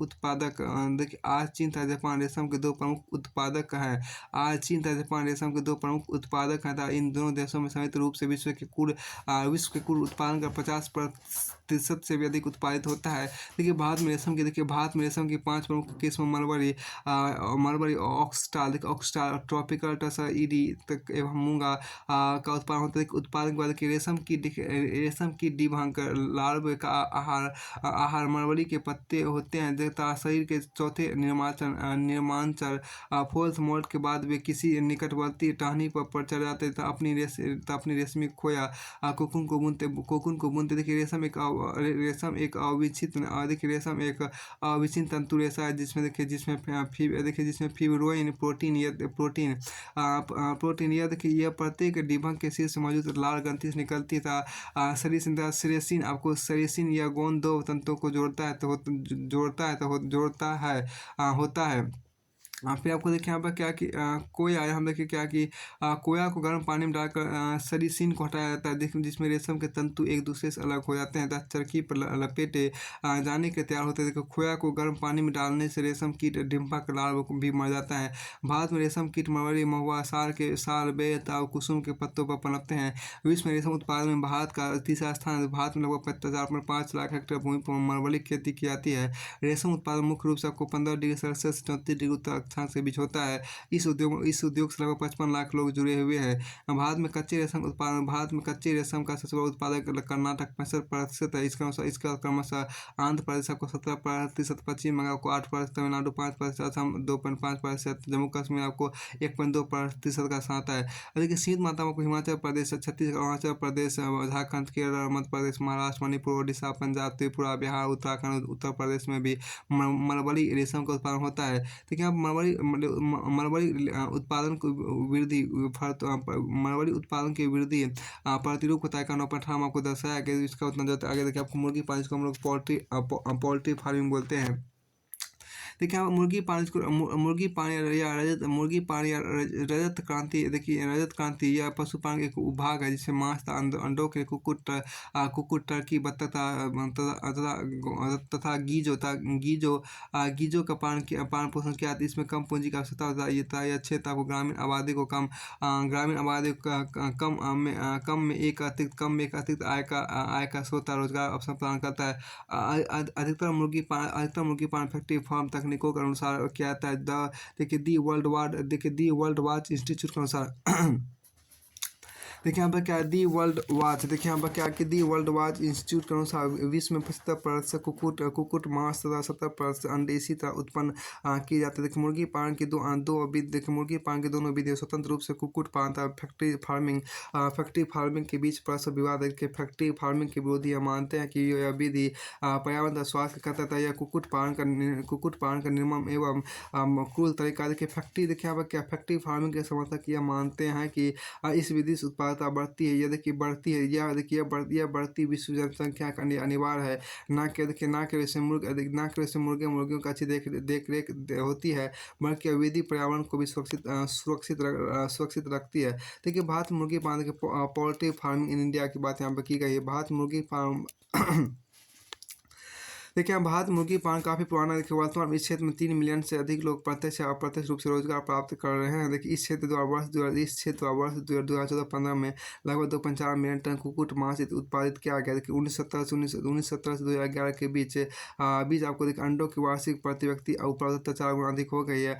10 से 45 वही कुक्कुट मांस की उपलब्धता में और अधिक वृद्धि हुई है। ये 145 ग्राम से 1.7 किलो हो गई है। वर्तमान में भारत में 78.12 बिलियन अंडों का प्रति वर्ष उत्पादन करता है। देखिए क्षेत्र न केवल रोजगार का अवसर तथा वैकल्पिक आय बढ़ाता है बल्कि गांव के गरीब लोगों के पोषक की गारंटी भी प्रदान करता है। देखिए भूमिहीन मजदूर अपने आय का 50% से भी अधिक पशुधन से प्राप्त करता है। खासकर मुर्गी पालन से भारत सरकार ने 2014-15 तक इस क्षेत्र में 4.5% विकास के साथ आपको 78 अरब से अधिक अंडों के उत्पादन का लक्ष्य निर्धारित किया है। देखिए क्या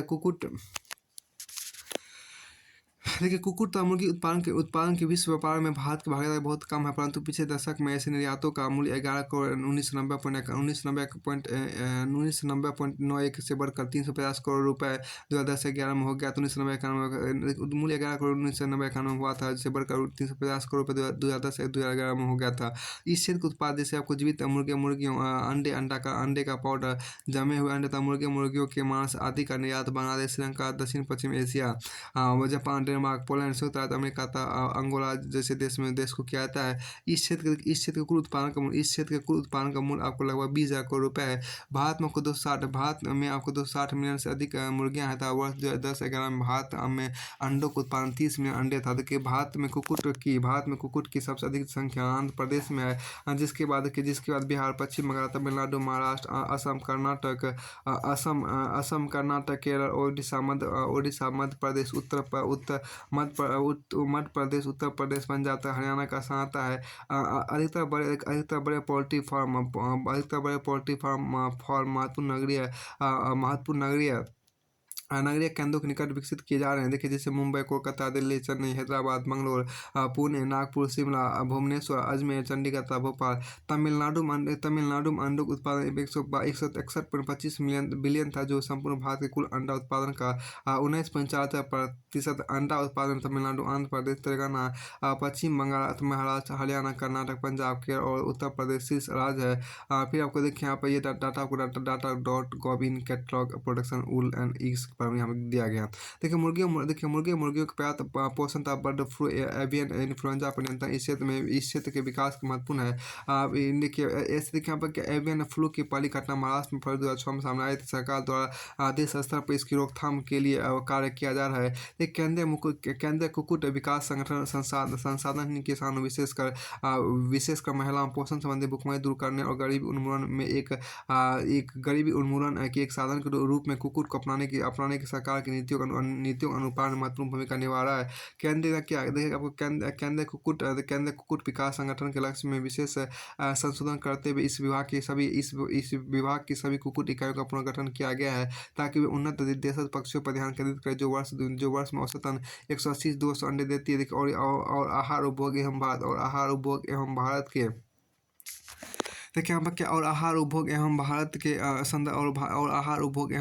के संदर्भ उनका FCR औसत अत्यंत परिष्कृत है। देखिए केंद्रीय कुक्कुट विकास संगठनों को एक दिन के चूजे के रूप में उत्कृष्ट जनन द्रव्य पैदा करने और निर्भीक हितकारी वनराजा, श्यामाकारी, चावल आदि प्रजातियों के अंडों को सेने की व्यवस्था करने का दायित्व सौंपा गया है। ये संगठन आहार नमूनों के विश्लेषण में भी महत्वपूर्ण भूमिका अदा करते हैं।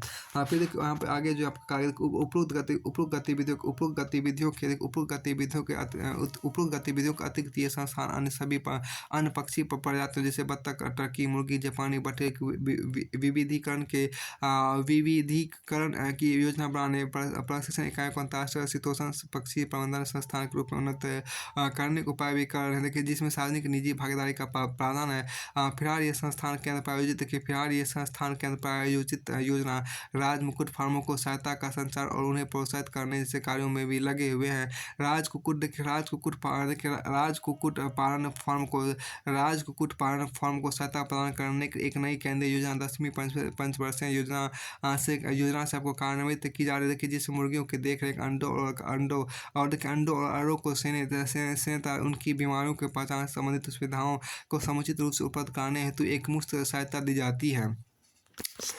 देखिए यहाँ पर क्या कि वर्ष 2004-05 में आपको डेयरी पोल्ट्री उद्यम पूंजी कोष, dairy poultry venture capital fund, देखिए यहाँ पर फंड नाम की एक योजना शुरू की गई। देखिए जिसमें ब्याज के अदायगी पर सब्सिडी देने का प्रावधान है। इस योजना को लागू करने में आपको नाबार्ड राष्ट्रीयकृत वाणिज्यिक बैंकों की सहायता से नोडल एजेंसी की भूमिका अदा करता है। वर्ष 2005-06 में 2.17 करोड़ रुपए की लागत वाली कुल 49 मुर्गी पालन इकाइयाँ स्वीकृत की गई थी। देखिए poultry venture capital fund scheme के अंतर्गत ऋण पर 25% सब्सिडी देने का प्रावधान है। कृषि और सहकारी विभाग के कृषि मंत्रालय उद्यान विकास एकीकृत मिशन के नेतृत्व में यह योजना चमन चालू की गई। देखिए इसका उद्देश्य उद्यान फसलों के क्षेत्र एवं उत्पादन हेतु वैज्ञानिक विधि विकसित करना है। देखिए आपको बागवानी, जिसको हॉर्टिकल्चर हॉर्टिकल्चर बोलते हैं। बागवानी, देखिए बागवानी कृषि की ही एक शाखा है जिसका मतलब फलों, फूलों, सब्जियों एवं सजावटी पौधों के उत्पादन से होता है। बागवानी में पूंजी एवं श्रम दोनों की अधिक आवश्यकता होती है। देखिए भारत की मिट्टी और जलवायु की विविधता के कारण को फलों, सब्जियों, कंद अमूल, गरम मसाले, जड़ी बूटियों, सुगंध युक्त पौधे, मसाला और नारियल, काजू, कोको आदि बागवानी की फसलों की अच्छी संभावना के वर्तमान में देश के कुल फसल क्षेत्र का 10% बागवानी फसल के अंतर्गत आता है, जिसका उत्पादन लगभग 160 मिलियन टन है। देखिए यहाँ पर क्या कि भारत सब देखिए भारत सब्जी देखिए भारत सब्जी तथा देखिए भारत सब्जियों तथा फलों देखिए भारत सब्जियों तथा फलों का दूसरा सबसे बड़ा उत्पादक देश है। देखिए 5.7 मिलियन हेक्टेयर भूमि से अनुमानतः लगभग 63 मिलियन टन फलों का उत्पादन हुआ है। 7.8 मिलियन हेक्टेयर भूमि से 125 मिलियन टन सब्जियों का उत्पादन हुआ है। फलों और सब्जियों के उत्पादन में विश्व में आपको भारत ने क्रमशः 10 और 3.25% है। देखिए फल फ्रूट्स के बाद देखिए आपको देखिए भारतीय जलवायु विभिन्न प्रकार के फलों के लिए उपयुक्त है। विश्व में फलों के देखिए यहाँ पर क्या विश्व में फलों के उत्पादन में भारत का 10% हिस्सा है, जिसमें कई किस्मों के फल शामिल है। देखिए इनमें देखिए यहाँ पर इनमें उष्णकटिबंधीय तथा उपोष्ण फलों में आम, केला, नींबू प्रजाति के फल, अनानास, पपीता, अमरूद, चीकू, कटहल, लीची और अंगूर। शीतोष्ण जलवायु के फलों में सेब, नाशपाती, जो खुबानी, चिलगोजा बादाम और अखरोट आदि तथा शुष्क क्षेत्र के फलों में आंवला, बेर, अनार, अंजीर, फालसा आदि से फल शामिल है। आम, केला, चीकू और नींबू की पैदावार के मामले में विश्व में भारत का प्रथम स्थान है। विश्व में आम की कुल पैदावार का 40% से हिस्सा और केले का 23% हिस्सा भारत में उगाया जाता है। अंगूर की प्रत्येक उत्पादन में भारत सबसे ऊपर है। वर्ष 2003-4 की तुलना में वर्ष 2004-5 बागवानी फसलों में 8% की वृद्धि हुई है। आदि के फल उत्पादन में 1.5% वृद्धि हुई है। देखिए सब्जियां जिसको हम वेजिटेबल्स बोलते हैं। देखिए भारत में कुछ 40 से अधिक किस्म की सब्जियां पैदा की जाती है। देश में उगाई जाने वाली मुख्य सब्जियां आपको आलू, टमाटर, देखिए आलू, टमाटर, प्याज, बैगन, बंद गोभी, फूल गोभी, पालक, मटर, मिर्च, गाजर, मूली, भिंडी, सेम, गवार, फली, सेम, शलगम इत्यादि। देखिए दुनिया में सब्जियों की पैदावार में हमारा देश चीन के बाद दूसरा स्थान पर पहुंच गया है। विश्व में भारत का फूलगोभी के उत्पादन में पहला, प्याज के उत्पादन में दूसरा, प्याज की पैदावार में दूसरा और बंद गोभी की पैदावार में तीसरा स्थान। 2004-5 के दौरान प्रमुख सब्जियों की अनुमानित पैदावार को 93 मिलियन टन हुई थी। देखिए जिनके लिए आपको 6.30 मिलियन हेक्टेयर भूमि का उपयोग किया गया। इस दौरान प्रति हेक्टेयर पैदावार 14.8 टन था। उद्यान फसलों के उत्पादन में सब्जियों का योगदान आपको 59 से 61% है, जैसा कि सीधा 9.24 में देखा जा सकता है कि 2016-17 में आपको सब्जी उत्पादन क्षेत्र 10.3 मिलियन हेक्टेयर था और उत्पादन 1.75 मिलियन टन था। उत्तर प्रदेश 26.4 मिलियन टन उत्पादन का अग्रणी राज्य था, जबकि पश्चिम बंगाल आपको 25.5% मिलियन टन उगाकर द्वितीय स्थान पर था। देखिए फूल फ्लावर्स की बात यहाँ पर की गई है। देखिए हालांकि प्राचीन काल से हमारे देश में फूलों की खेती की परंपरा रही है। देखिए परंतु इसके व्यावसायिक उत्पादन पर सीधा ध्यान आपको हाल के वर्षों में दिया गया है।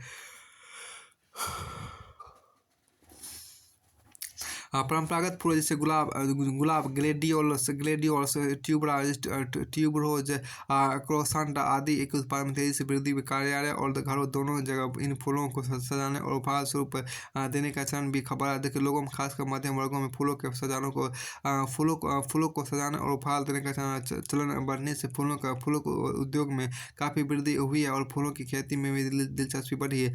देश के कुछ भागों में कृषि जलवायु की विविधता कारण और सामान की आवाजाही आसान होने के कारण पूरे साल फूलों की उपलब्धता बनी रहती है। फिर देखिए फूलों के उत्पादन में भारत की उपलब्धि उल्लेखनीय रही है। भारत में पुष्प कृषि के अंतर्गत अनुमानित भूमि 1.14 लाख हेक्टेयर, जिस पर 6,17,000 मिलियन टन खुले फूलों, 13,010 मिलियन टन कतरे फूलों का उत्पादन होता है। देखिए बागवानी क्षेत्र के उत्पादकता में वृद्धि लाने के उद्देश्य से सरकार द्वारा 10वीं पंचवर्षीय योजना में राष्ट्रीय बागवानी मिशन 2005-6 की शुरुआत की गई। अब यहाँ पर क्या कि शुष्क कृषि, देखिए ड्राई फार्मिंग, देखिए यहाँ पर क्या ड्राई फार्मिंग, शुष्क कृषि देखिए यहाँ पर क्या शुष्क कृषि उन क्षेत्रों में की जाती है, शुष्क कृषि उन क्षेत्रों में आपको की जाती है जहाँ औसत देखिए, जहाँ औसत वर्षा आपको 75 सेंटीमीटर से कम होती है, जहाँ औसत वर्षा आपको 75 सेंटीमीटर से कम होती है। तहाँ सिंचाई की देखिए, तहाँ सिंचाई की सुविधा देखिए, तहाँ सिंचाई की सुविधा उपलब्ध नहीं है, तहाँ सिंचाई की सुविधा उपलब्ध नहीं है। भारत में खेती के कुल देखिए, भारत में खेती के कुल क्षेत्रफल का देखिए, भारत में खेती के कुल क्षेत्रफल का लगभग 60% भाग शुष्क एवं वर्षा युक्त है। यह कुल कृषि उत्पादन का 40% से योगदान देता है। देखिए यहाँ पर क्या एक खास देखिए यहाँ पर इन क्षेत्रों में, देखिए यहाँ पर क्या इन क्षेत्रों में वर्षा अपर्याप्त अनिश्चित होती है। देखिए यहाँ पर क्या इन क्षेत्रों में वर्षा अपर्याप्त अनिश्चित होती है, तथा ये क्षेत्र आपको गर्म एवं शुष्क होते हैं। देखिए ना केवल इन क्षेत्रों में, देखिए ना केवल इन क्षेत्रों में आपको औसत वार्षिक वर्षा कम होती है, बल्कि वर्षा की परिवर्तनशीलता वेरिएबिलिटी भी 25 से 60% के बीच होती है। शुष्क कृषि एक निम्न उत्पादकता वाली कृषि। देखिए भारत में कुल कृषि भूमि का 60% अथवा 32 मिलियन हेक्टेयर शुष्क भूमि के अंतर्गत आता है। गुजरात और राजस्थान के अधिकांश भाग में शुष्क कृषि की जाती है। पंजाब, हरियाणा, महाराष्ट्र, आंध्र प्रदेश, कर्नाटक, हिमाचल प्रदेश, मध्य प्रदेश है, मध्य प्रदेश, जम्मू एवं कश्मीर, झारखंड, छत्तीसगढ़, ओडिशा, उत्तराखंड, उत्तर प्रदेश, पश्चिम बंगाल तथा तमिलनाडु कुछ क्षेत्रों में भी शुष्क कृषि की जाती है। इन क्षेत्रों पर अनियमित वर्षा, सूखा, उच्च तापमान तथा पवन की उच्च वेग, जिसके आपको मृदा अपरदन होता है कि प्रतिकूल प्रभाव पड़ता है। फिर देखिए शुष्क कृषि की मुख्य विशेषता देखिए, main characteristics of dry farming. देखिए यहाँ पर भारत में शुष्क कृषि की विशेषता निम्नलिखित प्रकार। देखिए शुष्क कृषि के लिए आर्द्रता संरक्षण आवश्यक है। इस उद्देश्य को पूरा करने के खेत को बार बार जोता जाता है, विशेषकर वर्षा के मौसम के। दूसरा देखिए हर एक वर्ष के अंतराल के बाद फसलों का बोया जाता है। अंतराल के वर्ष में भूमि को प्रति फेरो छोड़ना। फिर देखिए भूमि को प्रति छोड़ने से मृदा की उर्वरता को पुनः प्राप्त करने में सहायता मिलती है। फिर तीसरा देखिए क्या फसल बोए जाने से पहले मृदा का पेशन आपको पुलवेराइजेशन आवश्यक है, देखिए जिससे खरपतवार की वृद्धि को रोका जा सके और मिट्टी की आर्द्रता को बनाए रखा जा सके। फिर आपको चौथा देखिए नियमित गुड़ाई, होइंग तथा फसलों की छटाई गुड़ाई का काम प्राय सूर्योदय से पहले किया जाता ताकि ओस ड्यू मृदा से मिलकर फसलों को आर्द्रता प्रदान करे। देखिए भूमि को पुआल स्टोव से ढक कर रखना ताकि आपको मृदा की नमी के वाष्पीकरण को रोका जा सके, ताकि मृदा अपरदन को नियंत्रित किया जा सके। तो छठा देखिए आपको पशुपालन, डेयरी उद्योग इस क्षेत्र से संबंध मुख्य क्रियाकलाप है। देखिए सातवां देखिए जहाँ कहीं संभव हो जानकारी के किफायती उपयोग करना। आठवां देखिए सौर ऊर्जा को विकसित करना था उसका उपयोग बढ़ाना। फिर देखिए आपको फसल क्रॉप्स की बात यहाँ पर की गई है। शुष्क कृषि यहाँ देखिए क्या कि शुष्क कृषि यहाँ की क्या फसल क्रॉप्स की बात करते हैं। शुष्क कृषि क्षेत्र की मुख्य फसलें मोटा अनाज, मकई, बाजरा, ज्वार, देखिए ज्वार, कोदो, गेहूँ, ज्वार, दलहन, मूंग, उड़द, ग्वार, मूंगफली, तिलहन, दाल। यद्यपि शुष्क कृषि क्षेत्र का 75% आबादी प्रत्यक्ष तथा अप्रत्यक्ष रूप से कृषि पर निर्भर है, परंतु उनकी प्रति व्यक्ति आय तथा जीवन स्तर निम्न है। देखिए भारत के शुष्क कृषि प्रदेशों के फसल प्रतिरूप एक संयोजन को चित्र 9.28 में दर्शाया गया है। देखिए शुष्क कृषि की मुख्य समस्या देखिए आपको शुष्क कृषि की मुख्य समस्या क्या है। शुष्क कृषि की मुख्य समस्या निम्नलिखित अनियमित वर्षा, जिसके कारण इन क्षेत्रों में सूखा, अकाल तथा बाढ़ देखी जा सकती है। दूसरा इस क्षेत्र की मृदा में रेत का अंश अधिक होता है, इससे हुमस, खाद, मिट्टी तथा जैव पोषक की कमी होती है। तीसरा यह क्षेत्र आपको मृदा अपरदन की दृष्टि से अति संवेदनशील है। चौथा देखिए यहाँ प्रति इकाई क्षेत्र की पैदावार कम होती है। आप पाएंगे कि आर्द्रता तथा सिंचाई के अभाव में यहाँ नए बीजों आर्द्रता तथा सिंचाई के अभाव में यहाँ नए बीजों HYBS तथा नई तकनीकों का प्रयोग संभव नहीं है। छठा इस क्षेत्र के अधिकतर किसान गरीब अधिकतर महंगे निवेश का प्रयोग नहीं कर सकते हैं। सातवां इन क्षेत्रों में आपको सिंचाई तथा अन्य मूलभूत सुविधाओं की कमी है। विकास के बाद स्ट्रेटेजी फॉर डेवलपमेंट, जैसा कि पहले कहा चुका है कि अल्प वर्षा वाले क्षेत्रों में कृषि एक कमजोर व्यवसाय बन जाता है। शुष्क कृषि क्षेत्रों को विकसित करने कुछ उपाय निम्नलिखित है। क्या शुष्क कृषि क्षेत्रों में जल एकत्रीकरण, वाटर हार्वेस्टिंग किया जाना आवश्यक है। इसके लिए सरकार तथा गैर सरकारी संस्थान द्वारा आपको लोगों का मार्गदर्शन करना आवश्यक है। दूसरा किसानों को सूखा प्रतिरोधी फसल के बीज सस्ते दाम पर मुहैया कराया जाना चाहिए। देखिए आपको मृदा देखिए यहाँ पर क्या मृदा संरक्षण उपाय देखिए मृदा संरक्षण उपाय अपनाकर मृदा अपरदन को नियंत्रित करना। देखिए चौथा आपको फसलों के बीच दूरी जरूरी है। इनकी नियमित रूप से छटाई की जानी चाहिए। इनकी गुड़ाई, होइंग आवश्यक है। ये तीव्र गति से से तीव्र गति से कम अवधि में तैयार होने वाली फसलों के बीज विकसित किए जाने चाहिए, जैसे मूंग ग्वार मोठ एवं बाजरा। देखिए छठा, जिन फसलों को अधिक आर्द्रता की आवश्यकता होती है उनकी खेती निम्नस्थ क्षेत्रों में की जानी चाहिए, खासकर पहाड़, देखिए खासकर पहाड़ क्षेत्र के निचले स्तर, खासकर पहाड़ क्षेत्र के निचले भाग में। साधारण कि क्या कपास खेती उन क्षेत्रों में की जानी चाहिए जहाँ पर वर्षा पर अधिक जहाँ पर देखिए जहाँ वर्षा पर अधिक निर्भर किया किया जा सके। देखिए यहाँ पे कपास खेती उन क्षेत्रों में किया जहाँ वर्षा पर अधिक निर्भर किया जा सके, या जहाँ फुहारे द्वारा सिंचाई की जाती हो, स्प्रिंकलर इरिगेशन जिसे बोलते हैं। आठवां देखिए गोबर तथा वनस्पति के कंपोस्ट मैन्युफैक्चर, गोबर तथा वनस्पति गोबर कंपोस्ट मैन्यूअल। देखिए गोबर तथा वनस्पति खाद के प्रयोग से नियमों के नियमित पालन से मृदा की उर्वरता को बढ़ाया जा सकता है। नंबर देखिए क्या वर्षा के मौसम के में इस क्षेत्र को बार बार हल से जोतना अनिवार्य है। दसवां क्या देखिए सूक्ष्म कृषि के अनुसंधान को प्रोत्साहन देना चाहिए। इसके अतिरिक्त इन क्षेत्रों में आपको जल संरक्षण के कई उपाय हैं, जैसे समुच्च रेखीय जुताई, समुच्च रेखीय बांध तथा खेतों बांध। देखिए मृदा से होने वाले वाष्पीकरण को रोकने के लिए मल्चिंग आपको मल्चिंग एक अच्छा उपाय है। देखिए उर्वरकों एवं खादों को गहरे मिट्टी में डालने से उनकी जरूरत तक बेहतर पहुँच सुनिश्चित होती है। खरपतवार के नियंत्रण से उत्पादकता में वृद्धि होती है। सूक्ष्म कृषि की नई तकनीक मृदा की आर्द्रता एवं संरक्षण पर विशेष बल दिया जाता है। देखिए सूक्ष्म क्षेत्रों में आपको मृदा के पोषक तत्व विशेषकर नाइट्रोजन कमी देखी जाती है। इसके नाइट्रोजन की मात्रा पर ध्यान देना इन क्षेत्रों के लिए आवश्यक हो जाता है। फिर देखिए आपको कृषि व्यवसाय जिसको हम एग्री बिजनेस कहते हैं। देखिए कृषि व्यवसाय जिसको हम एग्री बिजनेस यहाँ पर कहते हैं। देखिए इसमें आपको देखिए कृषि का वाणिज्यिक कार्यों के उपयोग कृषि का वाणिज्यिक कार्यों के उपयोग ही कृषि व्यवसाय है।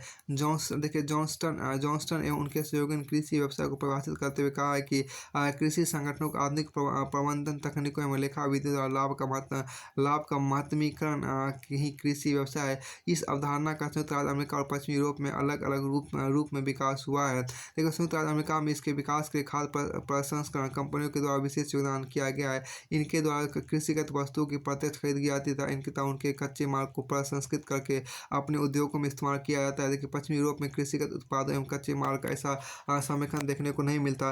पश्चिम यूरोप एवं कुछ विकासशील देशों जैसे भारत में कृषि व्यवसाय में संलग्न कंपनियां खाद्य प्रसंस्करण की कंपनियों में स्वतंत्र कार्य करती है। वैसे कृषि व्यवसाय विश्व के अधिकतर देशों में कुछ अर्थों में समान है। कृषि व्यवसाय के अंतर्गत आज कृषि उत्पादन, प्रसंस्करण, आहार का वितरण तथा उत्पादों को भी सम्मिलित किया जाता है। देखिए कृषि व्यवसाय की विशेषताएं देखिए कैरेक्टरिस्टिक्स ऑफ एग्री बिजनेस। देखिए यहाँ पर कृषि व्यवसाय की महत्वपूर्ण विशेषता निम्नलिखित है। प्रबंधन की स्तरीकृत व्यवस्था, हायरार्किकल मैनेजमेंट की वित्तीय प्रशासन को लेखांकन करता है कृषि प्रबंधों का एक तंत्र।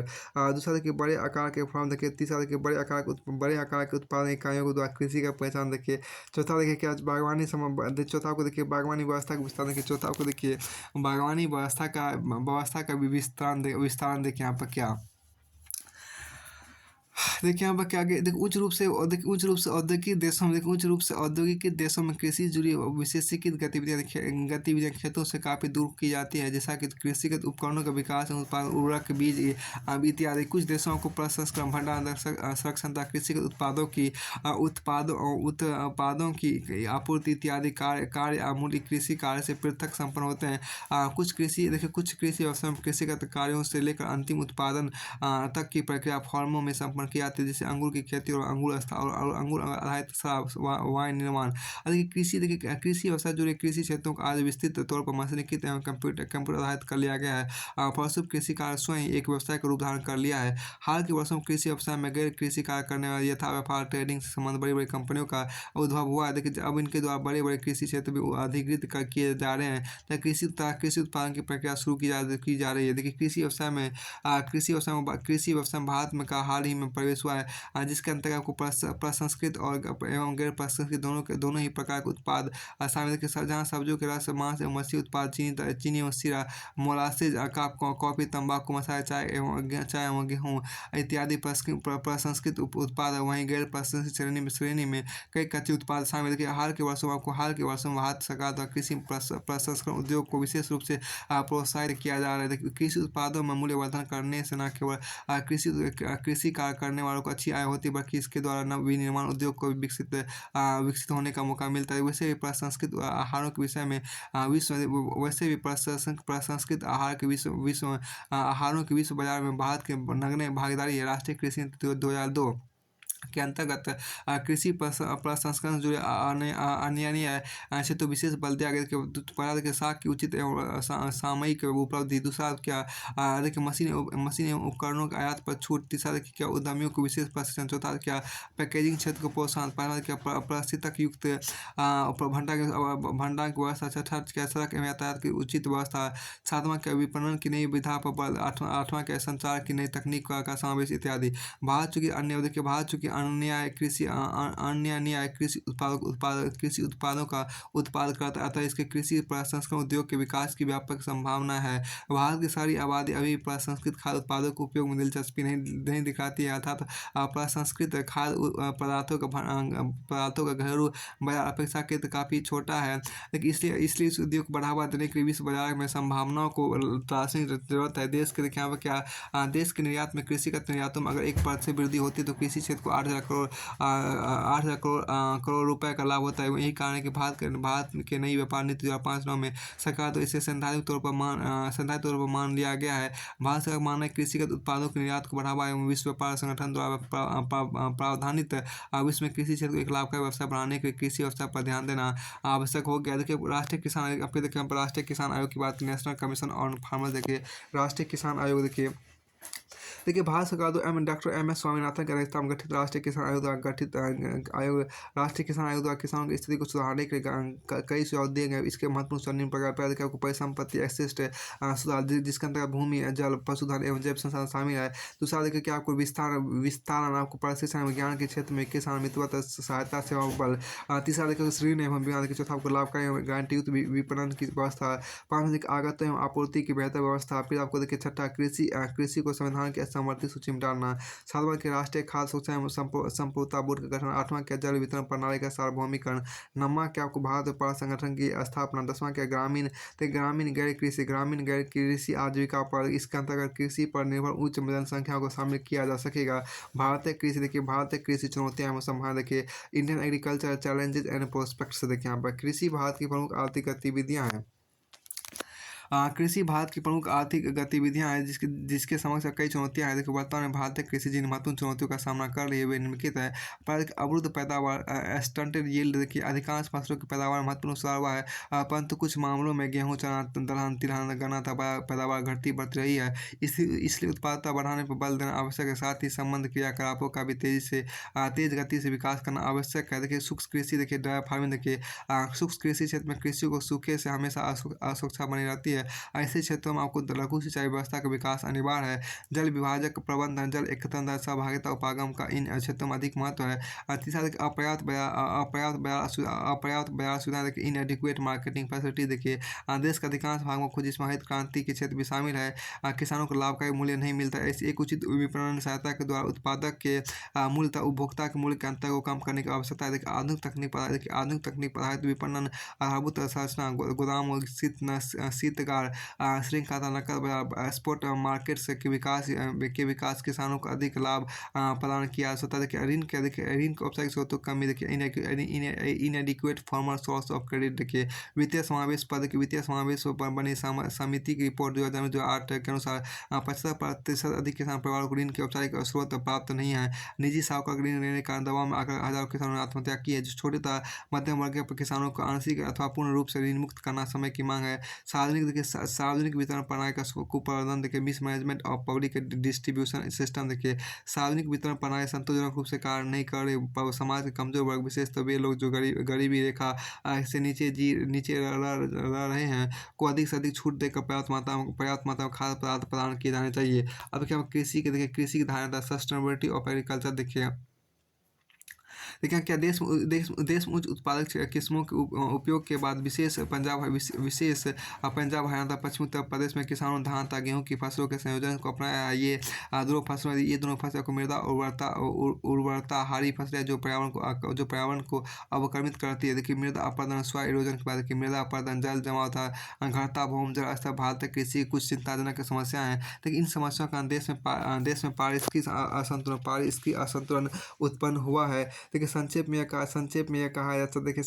कहा जा सकता है कि भारतीय कृषि तथा संबंध क्षेत्र की अनेक चुनौतियां देखिए इस क्षेत्र में नई निवेश तथा नई तकनीक का उपयोग किया जाना अत्यंत आवश्यक है। यह अत्यंत आवश्यक है कि इन विषयों को मत सूक्ष्म स्तर पर संबोधित किया जाए। देखिए भारत सरकार की नई कृषि नीति, देखिए भारत सरकार ने नई कृषि नीति की घोषणा 25 जुलाई 2000 ईस्वी को की थी। देखिए इस नीति के मुख्य बिंदु निम्न प्रकार क्या संसाधन एवं प्रौद्योगिकियों के उचित उपयोग करना। दूसरा देखिए किसानों को उचित दर पर धन उपलब्ध कराना। तीसरा देखिए कृषि में निजी निवेश को बढ़ावा देना। चौथा देखिए किसानों को WTO के कुप्रभाव से बचाना। पांचवा देखिए कृषि उत्पादों को उचित मूल्य दिलाना। छठा कृषि उत्पादन को पूरे देश में बेचने की अनुमति देना। सातवां क्या कृषि मशीनों तथा रासायनिक खाद को उत्पाद शुल्क कम करना। आठवां क्या किसान जीवन बीमा पर देखिए कि आठवां क्या किसान जीवन बीमा प्रावधान करना। नौवां देखिए ग्रामीण बस्तियों में बिजली पानी तथा सड़कों का प्रावधान करना। दसवां क्या फल फूल सब्जी तथा पशुपालन तथा मुर्गी पालन पर बल देना। बाद में फिर देखिए भारत में कृषि क्रांतियाँ देखिए आपको एग्रीकल्चरल रिवॉल्यूशन इन इंडिया देखिए नीली क्रांति ब्लू रिवॉल्यूशन जल कृषि और मछली पालन से है संबंधित है। भूरी क्रांति ब्राउन रिवॉल्यूशन आपको मधुमक्खी पालन से है। सदाबहार क्रांति एवरग्रीन रिवॉल्यूशन आपको कृषि का सतत विकास से है। और काली क्रांति आपको ब्लैक रिवॉल्यूशन आपको पेट्रोल उत्पादन से है। धूसर क्रांति ग्रे रिवॉल्यूशन आपको आवास विकास से उर्वरक क्रांति से है। फिर देखिए सुनहरी क्रांति गोल्डन रिवॉल्यूशन आपको बागवानी क्रांति से है। सुनहरा धागा देखिए सुनहरा धागा क्रांति आपको गोल्डन फाइबर रिवॉल्यूशन जूट क्रांति से। हरित क्रांति ग्रीन रिवॉल्यूशन अनाज कृषि क्रांति से। गुलाबी क्रांति आपको पिंक रिवॉल्यूशन झींगा क्रांति प्याज क्रांति औषधि क्रांति से है। और लाल क्रांति जो रेड रिवॉल्यूशन जो आपको मांस गोश्त क्रांति टमाटर क्रांति से संबंधित है। गोल क्रांति राउंड रिवॉल्यूशन जो आलू क्रांति से है। सफेद धागा क्रांति क्या व्हाइट फाइबर रिवॉल्यूशन कपास क्रांति से संबंधित है। रजत क्रांति सिल्वर रिवॉल्यूशन जो मुर्गा अंडा क्रांति से है। श्वेत क्रांति व्हाइट रिवॉल्यूशन आपको दूध क्रांति या डेयरी क्रांति से संबंधित है। और प्री क्रांति जिसको येलो रिवॉल्यूशन बोलती है आपको तिलहन क्रांति से संबंधित है। यहाँ देखा अध्याय 10 पूरी तरह से अध्याय 9 पूरी तरह से खत्म होता है। एग्रीकल्चर अध्याय 10 जो आपको है कृषि का स्थानिक संगठन जिसको बोलते हैं एस्पेटिक ऑर्गेनाइजेशन ऑफ एग्रीकल्चर बोलते हैं, उसको हम देखने का प्रयास करते हैं।